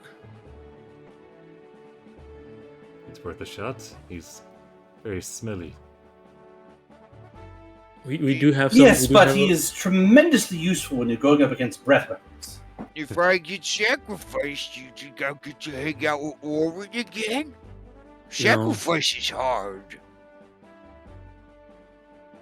I think it works that way. Yes. No, that doesn't. I think we do have some if we were willing to live off of good berry and fishing, and I think we should be fine if we sacrifice the ox, the leftover ox that we have.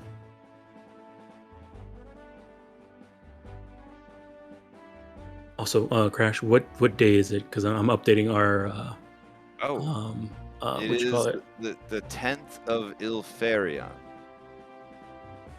Okay. It is the 10th. Okay, so Yeah. that is it. Ilfarion, yeah, this holds meaning to me. What I believe you're approaching the end of the year, Okay. but you live in a Mediterranean climate, so there's really not any seasons. So if you want changing weather patterns, you have to go to like extreme areas, like deserts, volcanoes, mountaintops, things like that. Otherwise, it's just a wonderful 65 to 75 degrees every single day of the year. I'm bracing myself for a chilly 50-degree winter. Yeah. I was updating the party funds since. Yeah, Steve, I've been keeping up on it. You guys, very soon, there's 30 days per month, we'll be rolling into year 500, marking that 500 years of peace have passed.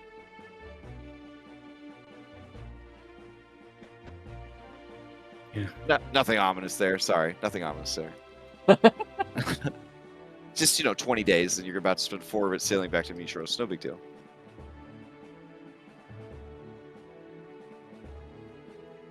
Right. Yeah, everything will be fine. Mm-hmm. Yeah, it's not like the pack of people was signed on the first day of the year, right? Yeah, that would be silly. That'd be ridiculous. Yeah. All right. So we're all in agreement then. The rotting bowling ball over the side. No, the ox. Wow, there is definitely some significance to sacrificing the last animal you have, because when you have less of something, it's worth more.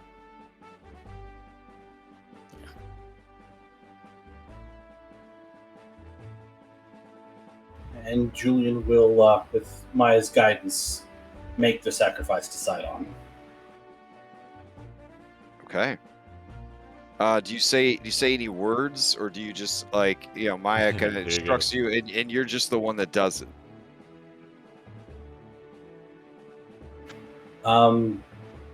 Julian will follow the protocol, but he will add in, I make this sacrifice in Sidon's name in the hope that he will show mercy to this ship as we are transporting those who are most innocent and those who are most deserving of protection, children. And I make this sacrifice in full faith and full earnestness, with the full knowledge of what I'm doing, and hope that it will have meaning for you, Great Stormlord. Woo! Woo! Wow! Okay, somewhere in creation, there is a Chad with a very Zeus-like beard, just with the biggest shit-eating grin on his face. You know this, and you sense this deep in your nuggets that this has occurred. All right. It takes only 2 days to reach Mitros, and you have no encounters. Damn.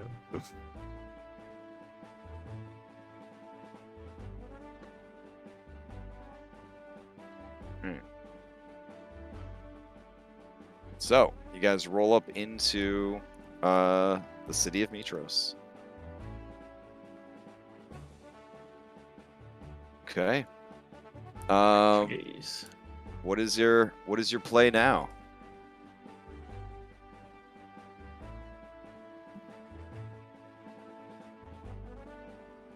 I guess I'll take you over to the Mitros map. There we go.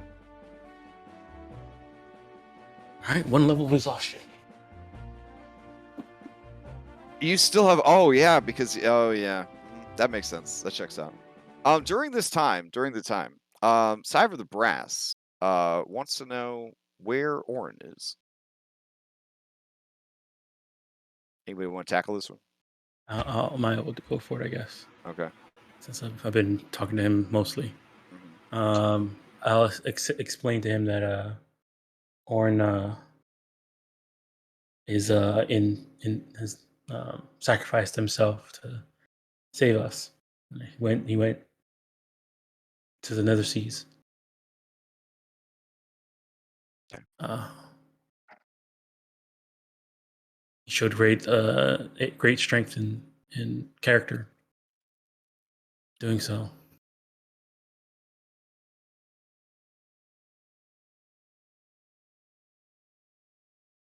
Cyber the Brass, who is very big. It's a medium-sized dragon. Mhm. He stares into your eyes, your human eyes, your humanoid eyes, and ignoring the snakes. He's unafraid of you turning him to stone, and he says, "Tell me the truth. Andronicos killed him, like he killed my father." No. He actually saved Andronicos.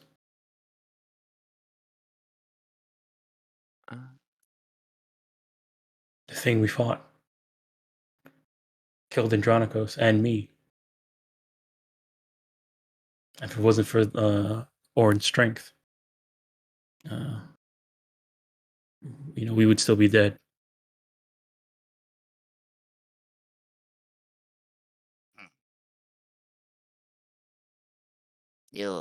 You've given me much to think about. Thank you. and Cyber looks at the massive city as it comes into view, and he is afeared. You could tell. But then he sees the silhouettes of dragon riders above the city, and he is excited and curious. It seems he has every intention of flying off to investigate on his own. Do you allow him to go, or do you try to stop him? I will say, it's dangerous to go into the unknown by yourself. Maybe stick with us for a bit more until you get comfortable here. Okay. I think he needs a bit more context than just that, Maya.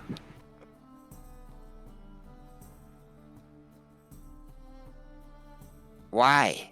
Why is this city? Why is it dangerous? You can see dragons fly free here. Yes, and those dragons have been here long enough to the point where they can fly free without worry, because they know what they're doing. You get the feeling that you are only challenging him now to go off on his own, rather than dissuading him. That is your passive insight talking. Cyber, look at those dragons. Look at them. Close, hard. What do you see? They're very ugly. Did the map load for you guys or no? Yeah, It did. Oh, okay. They're not just very ugly. There is something wrong with them. Who knows how they would react to you? Do you think that, as is, you could take one of them? 2 of them? Of course. 3 of them? Well, 3 is a lot. Fine. I will walk beside you. But I will not stay on this boat. I think that's a fair compromise.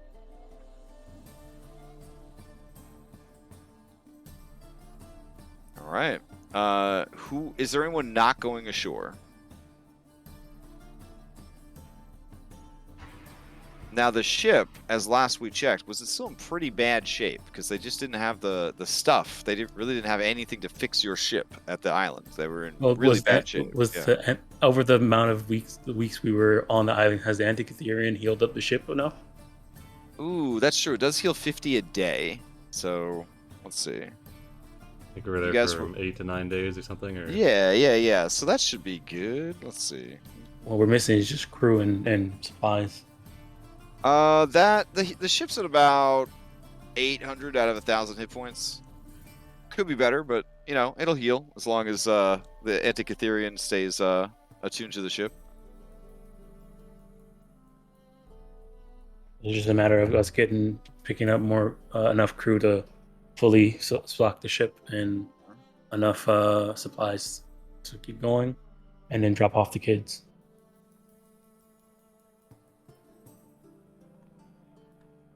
You could just stop by and see the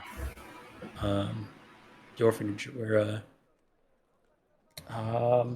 what's his name now? Pythor's son. Callister. Callister, yeah. And let's see, your crew is pretty diminished, but you did pick up 20 more crew, like BB crew. So yeah, all right. It should be easy enough, especially if you like spend a day doing like PR. You know, this is the shit we've been up to lately, kind of thing. To find some people that are hopeful for treasure and adventure and things like that. So I'd say you should be able to. Yeah, I mean, this is the biggest city in the world, so you should be able to replenish your crew and be back up to your 100 basic bitches before setting back out. Do we want to try and speak to Acastus and distract him with helping us reclaim Themis from the usurpers? Do you think that would work, or do you think that would cause more problems than solve? Well, what do you mean? What do you mean helping him reclaim it? Because I don't think Themis is under Mitros. It's not. I said reclaiming it from the usurpers. As in, you are the rightful heir, Maya. Well, yeah, but why would it's like why would a king help another kingdom without wanting something in return? We stroke his ego. We say that it will aggrandize his legacy, that it would be another potential ally in the coming fight. I'm not saying that we swear any oaths, but perhaps it would be enough to distract him. And if we can get him away from other cyanide influences, perhaps we can talk some sense into him. What I'm worried is that if we, seek his aid or something like that, then there might be some cyanide influence into Themis.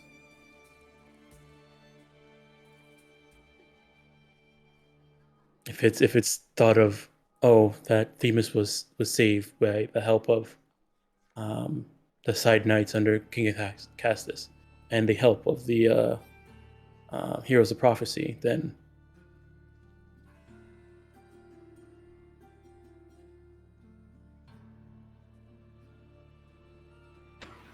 If you'd rather not, then that's fine. I'm just trying to think of ways that we might be able to turn him about, get him to look at the big picture of things.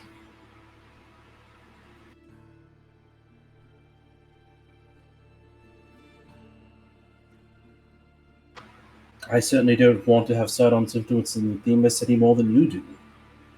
I'm just trying to think outside the box, I guess.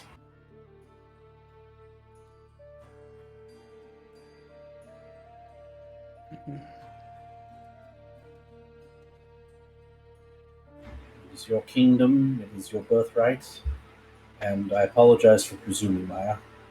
Just trying to do my best with what we have.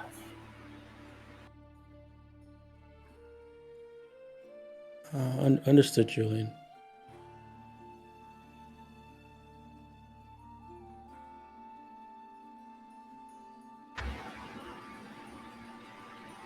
Well, in that case, perhaps we need to do a little bit of research. See what we can do as far as learning more about Themis, and that's really the next step, isn't it? Seems like it. That being said, do you feel that there's any preparations you need to make beforehand?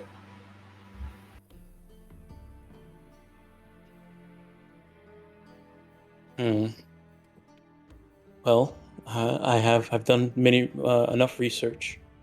I have my books here. I think we should be good. We just need to make sure we have the supplies. Now, how would we gain an audience? You and Nim are the only... Well, actually, I don't know what Nim's identification is. You are the only one that is probably would get an audience. I think the rest of us might be arrested as intruders or males. Do we need to disguise ourselves in a particular way? Well, yes. From what we learned, we need to either you need to be disguised as women or be under the guise of high slaves, I think, or servants.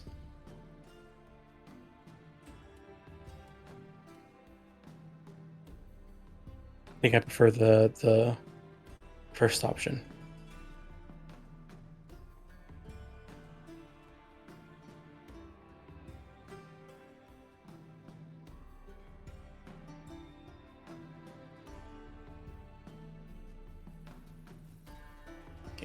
Being disguised would certainly give us a lot more free reign.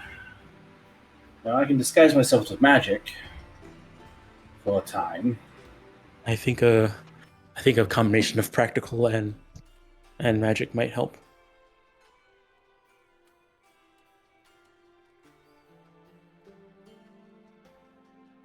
Let me see here.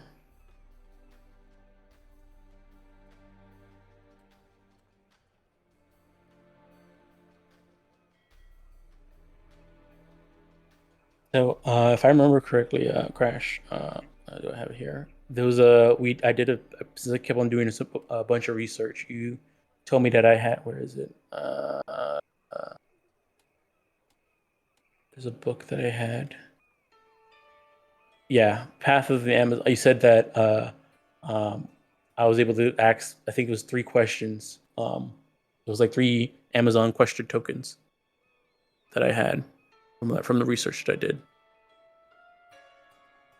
I don't know if Crash's token systems is one of my favorite things. If you have the tokens, they retain value. There's no expiration date. You want to cash them in? I guess let me pull and see what questions we would want to ask. Okay. Kyra pulls you aside and says, "I have a question for you, Maya. Mm-hmm. You need to answer this before any questions of yours could be answered. Look over there." And she points towards the marketplace, and you see King Stavros has bought himself a new hat. She says, "What do you think of that hat?" Looks like he's about to sell me a newspaper and maybe mug me. I don't know. I don't know. It fits him really well for some reason. Mm-hmm. Maybe conduct a train. I don't know. No, it's a fisherman's hat. No, I'm definitely conducting a train. Needs to stop hanging his head out the window, though. He keeps hitting the eye. Cleaning chimneys right now. It took a lot of coercion to get him to take the bloody band-aids off, okay? Chim chimney, chim chimney, chim chim chiree. And then I was like, I mean, you know, you going bald back here. Then he was really upset, and I was like, well, I mean, you know. And then he asked me if I, you know, as a goddess, I could restore his hair, and I was like, I'll do you one better. Let's go buy you a hat. And of all the hats in Beatros, this is the one that he wanted. And I don't have it in me to tell him how dumb it looks, but I wanted a second opinion. Does it look okay, or? I think it I fits think him it really looks well. fine. I think it fits him. It does look like a fisherman's hat. I'm sorry to say. I mean, there's nothing wrong with that. Maybe he's trying to move away from his, you know, royal crime lord, vibe. I feel like he's gonna help us hunt down like a white whale whenever I look at him. So. Mm-hmm. That'd be a good B team ability. Hey, call me Stavros. That's like when I see him, that's what comes to mind. So. It's funny how he's also in the O from Mitros. Okay, that's all. Get back to it, I guess. So, also, if you're talking about Thebes stuff, why don't you rope Moxetta into all that? You know, she's sort of like sworn to help you regain your birthright or whatever. It's like her entire arc and her entire like identity. Okay. Just a thought. You know, I don't want to interfere. You do it great. Yeah. Also, we should probably hurry up and get Orin back, because I get a bad feeling that you guys are going to slot this Nim character into his spot instead of the B team, where they honestly don't deserve to be either. Just throwing that out there. But you think we should just bring her as part of the active team? Yeah, we could do that. No, I think that's doable. the opposite of what I was saying. That does sound like a good idea. No, I think you're jealous, is what it comes down to. You got to be on the active team for one adventure, and this is what it did to you. Well, I'm just saying, with Orin gone, I mean, there's an opening on the real team. But I'm actually sworn by oath I could never support you in this manner. So. Well, if it makes you feel any better, if Nim were to join the the A team, as it were, I mean, the sound of that A team. That sounds good. There's a greater chance for her dying and thus not being a problem to you anymore. Just saying. I don't want that, but I feel like that would appeal to you and to Uncle Python.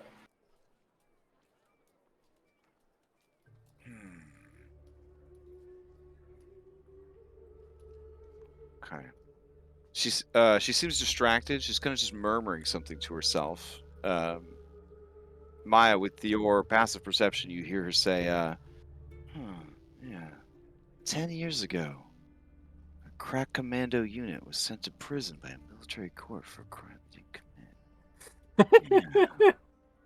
We could do something with this. Hey, I gotta go work on something. All right, I'll talk to you guys later. And they wander off. You hear them kind of whistling under their breath, like dun dun dun dun dun dun dun. It's just weird. Anyways, they disappear into the crowd. What was that all about? All right. I'll try and find Moxena. Okay. Please, if I ever go that mad, someone tell me. Moxena has to hang out on the boat when you're in town because she's a wanted war criminal. So. All right. I'll head over to the boat. All right. Just all you, right. Or if you guys want to come, I'll be glad to have you. All right, Maya. You find her in the captain's cabin. She looks bored. She's kind of staring out the window at the city.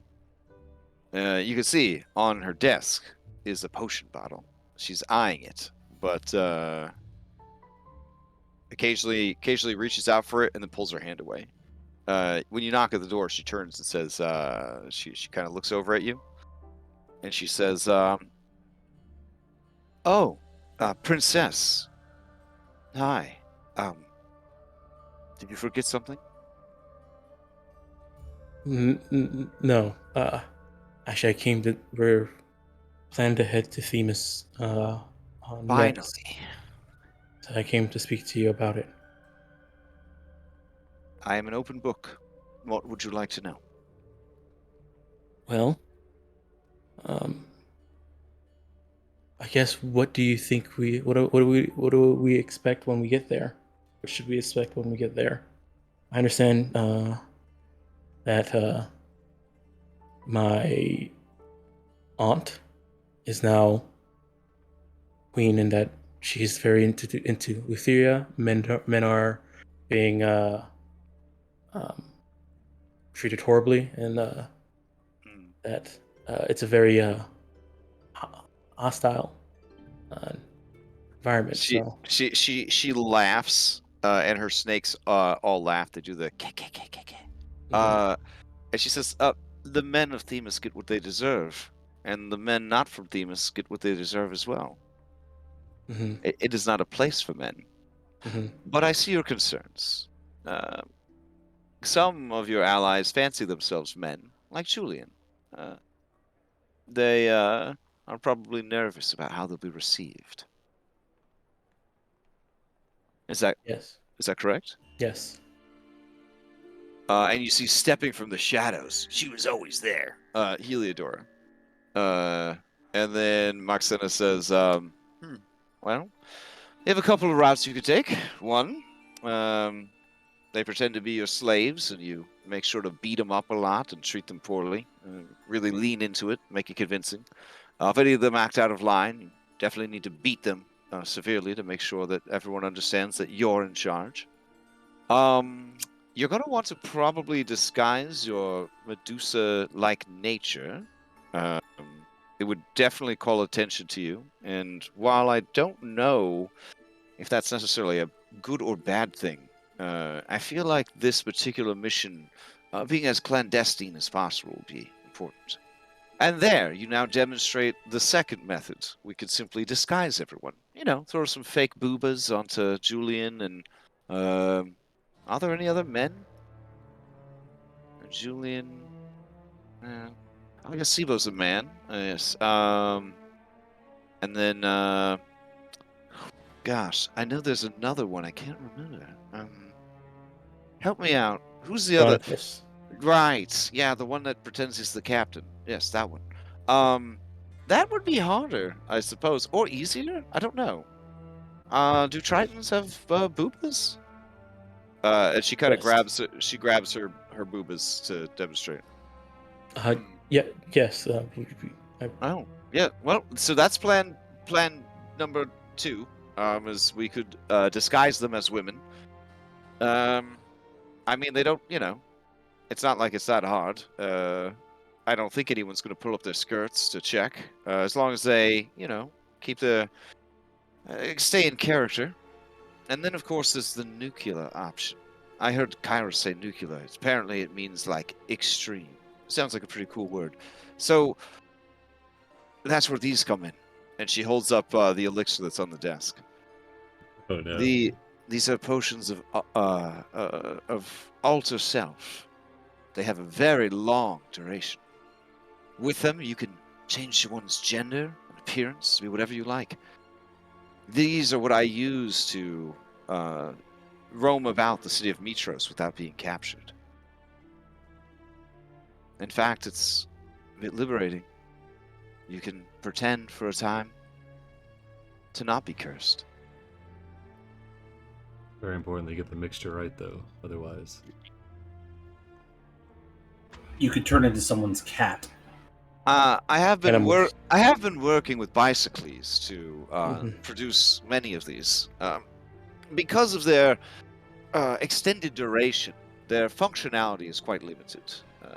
You're basically sort of stuck with whatever form they give you, and there's no changing it afterwards. Stuck with it for the duration. You need to re-administer the potion every 8 hours. It's been expensive, but it's an investment. Okay. It's also why Bicycles has been so slow at getting actual things done for you. But I made it worth his while. Okay. I think those would be a good option just in case. Now, it is magic, so beings able to see through magic would immediately see through it. Despite it being from the school of transmutation, the sight possessed by divine beings would still see through it. I don't know if that would be an issue, but Yala Titan Yes. Yeah, Thylea, that's the person I was going to mention. does dwell on Themis. I think it might be a combination of both. Maybe these potions plus a disguise as well. Fair enough. The potion does not provide any change to your clothing, only your body. So I suppose that would cover them in the whole look up the skirt situation. Mhm. All right. Would your allies agree to such a thing? Oh, the only way to find out is to ask. And do not be overly concerned for your new ally, Nim. The Amazons are respectful of those who walk the line between both worlds. Nim's rejection of gender is seen as an empowering decision, a identity that they are brave enough to embrace. They are neither male nor female, but it is that deliberate lack of masculinity that will allow them to roam free in our home. It is only those who brashly, boldly, and disgustingly embrace their manhood that should be punished. Mm-hmm. I mean, surely, Maya, you've come to understand that men are inferiors in every way. They are useful from time to time and amusing in others, but ultimately just less than. This is one of the founding principles of our society. I see. Do you, though? You seem troubled. I'll move Spensicus out of frame because I feel like he's only helping her argument. So. All right.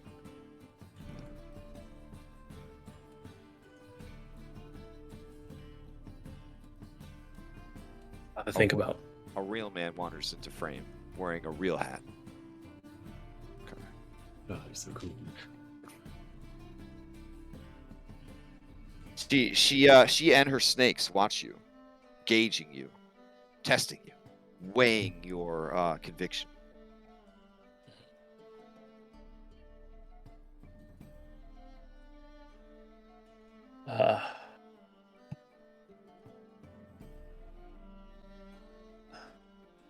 I didn't grow up in I was not raised in Themis, so my views are colored.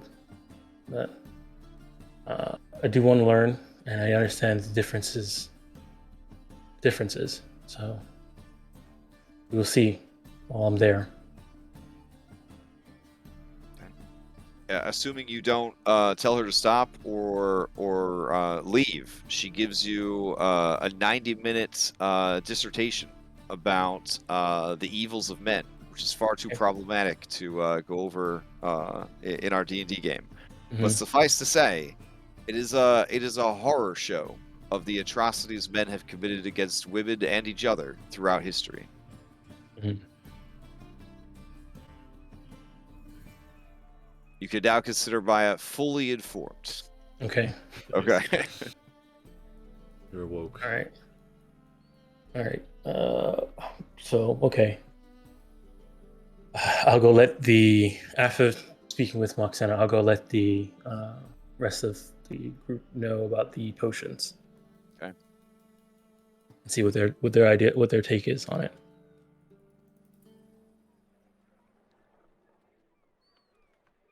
Well, hopefully we don't have to be in close proximity for 8 hours. Well, it might be useful. I guess the question is how much does it how many of these potions can we have made and ready? This would be a question for Bicycles, I guess. Well, she's been having him make them low key in the background this whole time. Mm-hmm. Currently, he has 10 such potions. Each one lasts 8 hours. All right, so that's. Moxena has her own potions. She has no intention of sharing them. But for you guys, he has 10 such potions available. So that'll be one for Julian, Andronikos, and Sibo. So you have 8. They have 24. No, yeah, 24 hours each.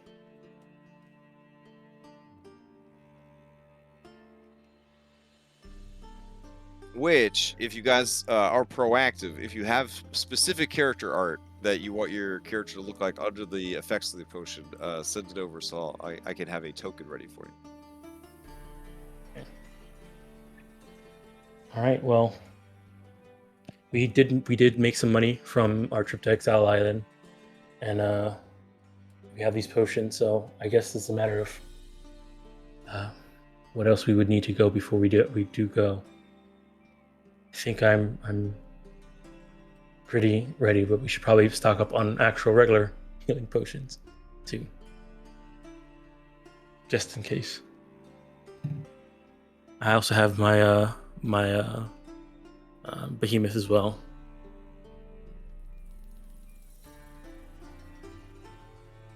We're lucky Nim didn't find that. She could have brought that into the cafeteria and be like, "Hey, sacrifice this thing." As you as you're kind of regrouping, you see many of the crew members are well, Nim's nowhere to be found, and many of the crew members are kind of around amongst each other, kind of talking and getting ready for shore leave and all that. And several of them have some flyers which they're holding.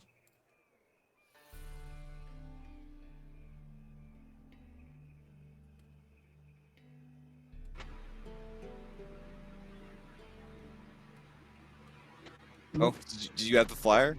Oh. Okay. I typed this up. Oh, okay. I didn't know if anybody wanted to see the flyer. No. That's you see listed on one of the flyers the crew is looking at. See, Night of Song and Dance, free drinks and entertainment, hosted by the Heroes of Prophecy. Come one, come all. And it's listed. Wait, hold on. Tonight. Who authorized this?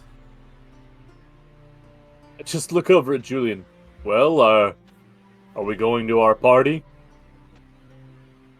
Yes, we're going to our own party and we're going to shut it down because I'm not getting stuck with the bar tab. If I fuck up and say, drinks on for everyone, that's on me. I'm not having someone else speaking for me. It's fun for me to see you on the other side of this. Maya, I'm going to put the 10 polyjuice elixirs into your inventory. All right. You can disperse them as needed. All right. There you go.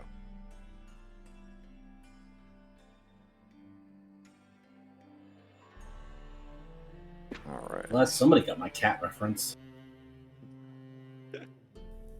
All right. So let me see. Siren's Roost. Oh man, it was wild AF last time. Oh man. Okay. It's been a little while since we were here. Let's see. What's going on here now? All right. I think the last time we were here was on Kyra's birthday. Oh, that was a rough one. On some wild times. Wild times. Okay.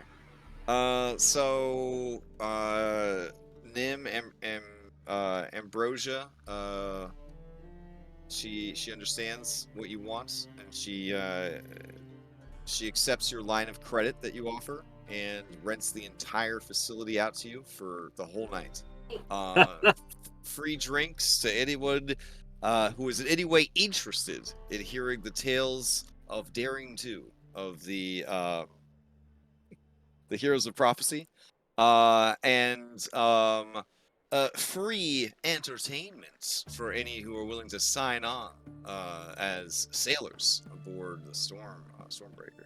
Yeah, Nimless. He goes and finds, or they go and find Telemachus and explicitly let them know to just bring as many people as they can find. Anyone that looks like they could hold an oar. Beautiful.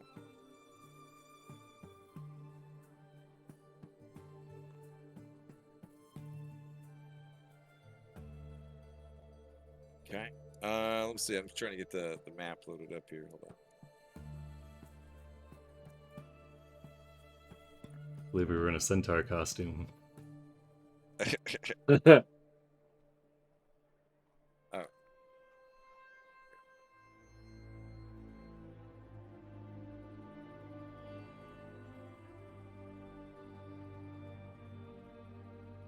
All right, so let's see. I'll check and bring you over there. Let's see. You can drag people out as needed or as appropriate.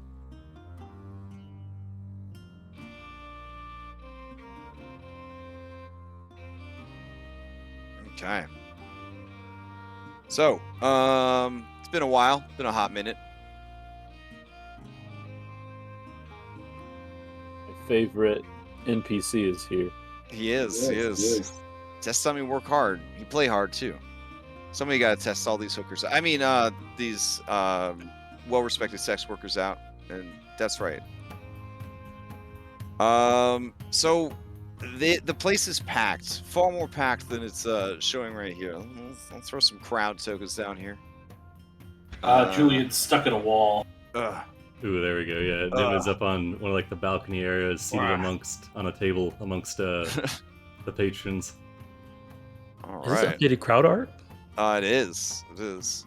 All right. And then I got the old ones. There we go. All right. There's a fine dancer up on the stage, shaking their bootay. And yeah.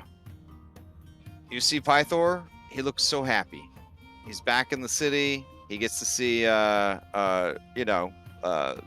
handsome / beautiful people everywhere. His worries about your adventures seem to be washed away. But he does not seem to be drinking to excess, which is pretty interesting. Okay. All right. Kyra sits over at the bar, and she keeps staring over at Nim, scowling. Yeah, Nim's seated up on one of the tables, regaling everyone with the tales of the hero's prophecy.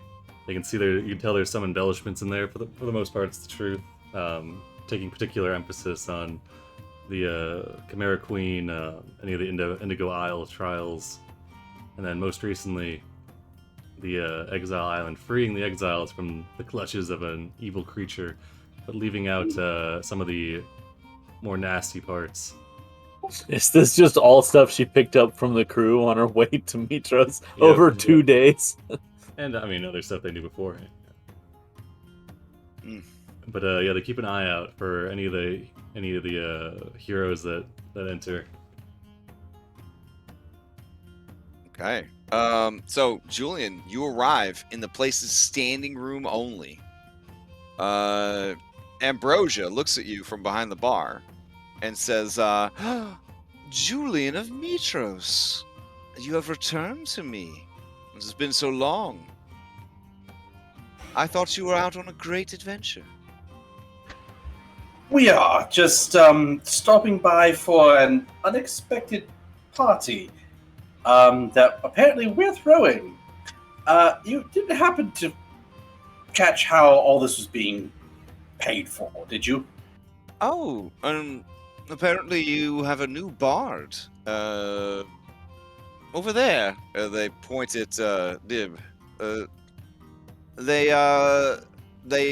offered a line of credit, and it seems to be sound. So the place is yours for the night.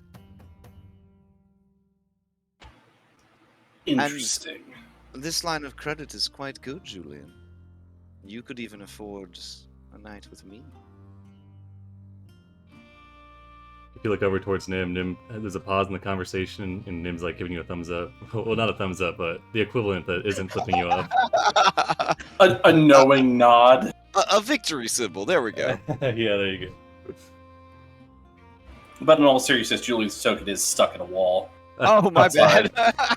And Where Maya's are like, you? I'm outside. Oh, okay. Here you go. Why is Maya half size? I have no idea. I think the last time I was here, I was a spider. Oh, that's why. Here, we'll just drag on a fresh Tiny one. Maya came out to play. I was wondering why. Maya was so small. There we go. Andronicus has in the scene already Halise and Tychon next to him, and that's probably accurate. He probably just brings them along with him. Yeah. There's that other Triton that it's always here after Andronicus. Yeah, once you entered, Andronicus, Nim would have come up and said, "It's fine. It's all covered. Don't worry. Just enjoy yourselves. And you all wanted to know what I could bring to the table, and I'll show you." Well, you can start with a few bowls of wine. Nim nods and then beckons over one of the attendants. We'll relay the order. Nim, darling, you really took the initiative, didn't you? And here he is, Julian of Mitros. And Nim will try to pull you up onto the table. No, not falling for that one. Listen, this whole party that you're throwing in our name, how are you paying for this? I told you, Julian, I've got friends. Right, so you're not sticking us with the bill, are you? No, I'm sorry, but we have finite finances, and well, we're trying to pour everything into crewing, reprovisioning, and I mean, I could just go around the city. Honestly, Julian, even if we were paying for this, a good PR tour, it's not the worst thing we could spend our money on. Tychon whispers to you, Andronicus, brother, I ran the numbers. This would be about 8,000 gold. That would It would be pretty bad, though. that would be our entire party fund right now. Nim plucks up a bowl of wine from a passing attendant, hands it over to Julian. Don't think about that. Come. Have a drink. No. The more you insist that I don't think about it, the more I have to think about it. One of us, and Julian looks back, staring daggers at Andronicus, needs to be responsible here, and I can't believe it's fucking me! Nim's gonna, they kind of smirk a little bit. They reach into they say, "Hold on a second," and they reach into their pocket. They throw on some glasses. You can see they're rose tinted and heart shaped. Says, "Here, come backstage with me. Got an idea." Against my better judgment, I will follow you. All right, and then Nim will send a message to Ambrosia. Say, "Cut the stage lights." Oh. And clear the stage, darling? Or... Yes. Continue. Oh, okay. All right. This Herculean man looks a little disappointed as he's cleared off the stage. All right. Let's see. Yeah, Nim will they'll lead you to the back area, and then they'll they flip out their cloak, and it's the other side is kind of a resplendent golden color, whereas the other side was kind of like a drab brown, and they kind of wrap themselves in this. They bring out what looks to be kind of a more stylized look for the crest that you wear around your neck, the one that contains you know who, and just kind of hand it over to you. Say, "You know how to start a crowd, right?" Yes, why do you ask?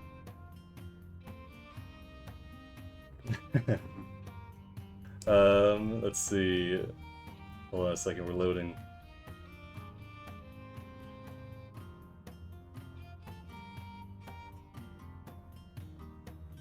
I'm gonna check something.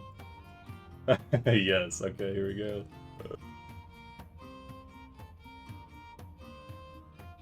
Alright. Julian, I'm gonna need you to make a wisdom save. Okay.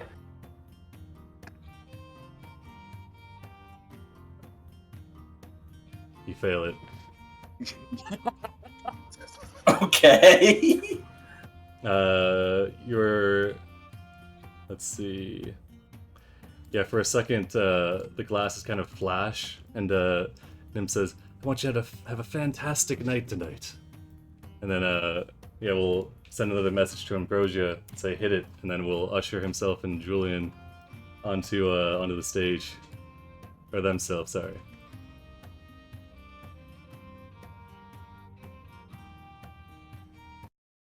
It's hard switching character pronouns all of a sudden. It takes some getting used to. Hmm.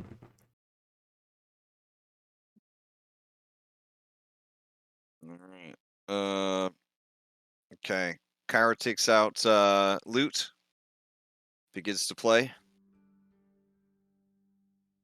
It might be mastered a little low, so you might have to turn it up. Oh. Oh, it's got lyrics. Okay. That's a lot slower than I thought it was gonna be. All right, you know what? I got a better one. Oh, no, you got a better one? This one? It picks up. It just starts slow. Yeah. It's they're misdirecting you. Oh, okay, gotcha. Yeah. Just stick with it. You'll be fine. Stuck into this crowd of people. I can't move. Oh, there we go. Yeah.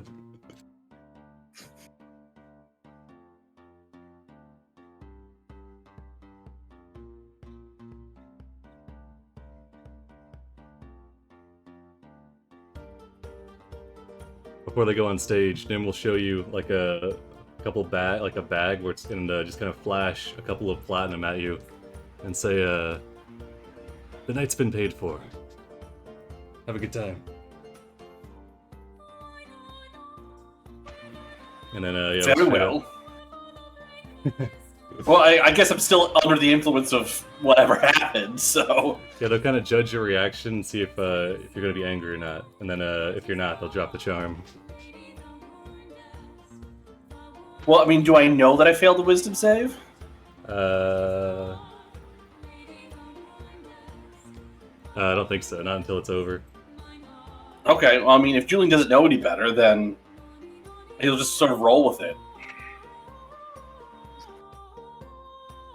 Alright, and then let's see. So yeah, Nim will bring out, what's it called? Tambourine? Yeah, it's like a instrument that's kind of, it looks like a drum, but it's got some bells and cymbals kind of etched around the edge of it, and we'll start to play accompanying Kyra's song. Oh, whoops, the music stopped. Oh, there we go. There it goes. Okay. And then, yeah, we'll get in, start, yeah, just break out into a full-on Devil May Cry dance number. And, let's see, I guess we'll do this. Oh, dang. All right. See, Julian of Mitros, heartthrob hero of the Heroes of Prophecy. And this mysterious and enchanting individual lighting up the stage. Oh no, Glamour Bard too. Oh Jesus. All right. The crowd begins to go crazy. There is high-pitched screaming as if young girls in the mid-2000s have witnessed Justin Bieber existing. Some people begin to just pass out. Other people begin to hyperventilate. I guess I should ask, Andronicus, what is your response to all of this?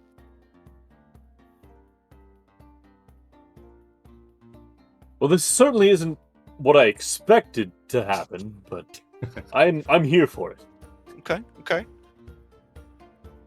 Maya, do you have any particular reaction, or?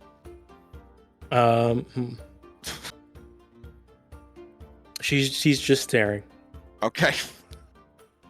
Fair enough. Okay. In that She's case, never seen so many hips gyrating before. In that case, I need a wisdom save from Andronicus and Maya. Oh, dang. And, who else are we gonna do? We'll do Helise and I guess Pythor. Alright, there we go. Good God, Elise's got a really high wisdom saving throw. I think it might be broken, it's so high. Because knows, because she's next to Andronicus right now. Oh, okay. Holy shit. I I know it says 15, but because of reasons, Elise is the only one that passes.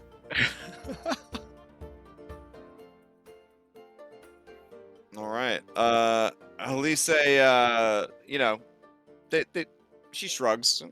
It's okay. Yeah, Nim is just shouting out like, the heroes of prophecy, saving you one island at a time. Indigo Isles, the Exile Island, vanquishing the Chimera Queen, and is hyping people up. Telemachus is out of his seat. He's making whoop whoop sounds, and he's pointing at you, and he's pointing at everybody. He is overhyped. You've overstimulated Telemachus. Oh no. Damn it, Nim! That will get him to calm down and go to sleep tonight. And I think that might be a good place to end the session on, because we are at 11:40. So. I got one more song I want to throw up. Oh, you got one more? All right, we got it. One more. One for the road. Oh, very nice, very nice. Okay. This is when the recruitment flyers drop down from the ceiling. Oh, all right. So the music dies down. People are cheering. People are clapping. The night couldn't get any more exciting and crazy than this. And that's when Kyra begins speaking to the musicians. I'd like to dedicate this song to Princess Yeah, Nim goes and pulls Kyra up onto the stage. Oh, there we go. Since when do you dance? Fiona, my dearest, if there's one thing I This is know, the- it's that love is I didn't realize there was so much build up. Yeah, this is a wordy one. This is a wordy one. There we go. There you go.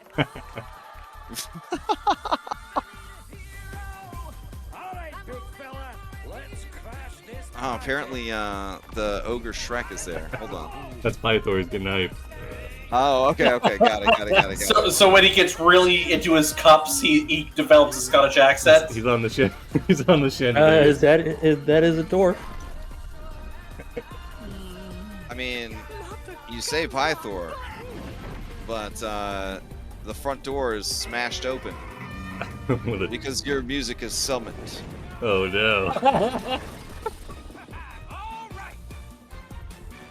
All right, and I think on that note, we'll go ahead and call it. I just find it that you had a token ready, a Shrek token ready. He's always ready. In with the border and everything. I mean, he's always been there. What are you talking about? Mm-hmm. No, really has. There's just a lot of Cyclops tokens to get randomly generated. Yeah. Whew. All right, I'll take you back to the City of Mitros map, and then we will call it for the night. All right. Wow. So, suffice to say, you have no issues crewing the ship. One would often ask later if the 8,000 drachmae that were spent that night could have been better spent on repairs and improvements to the ship. But then people remember how much fun they had that night, and they shake their heads. No.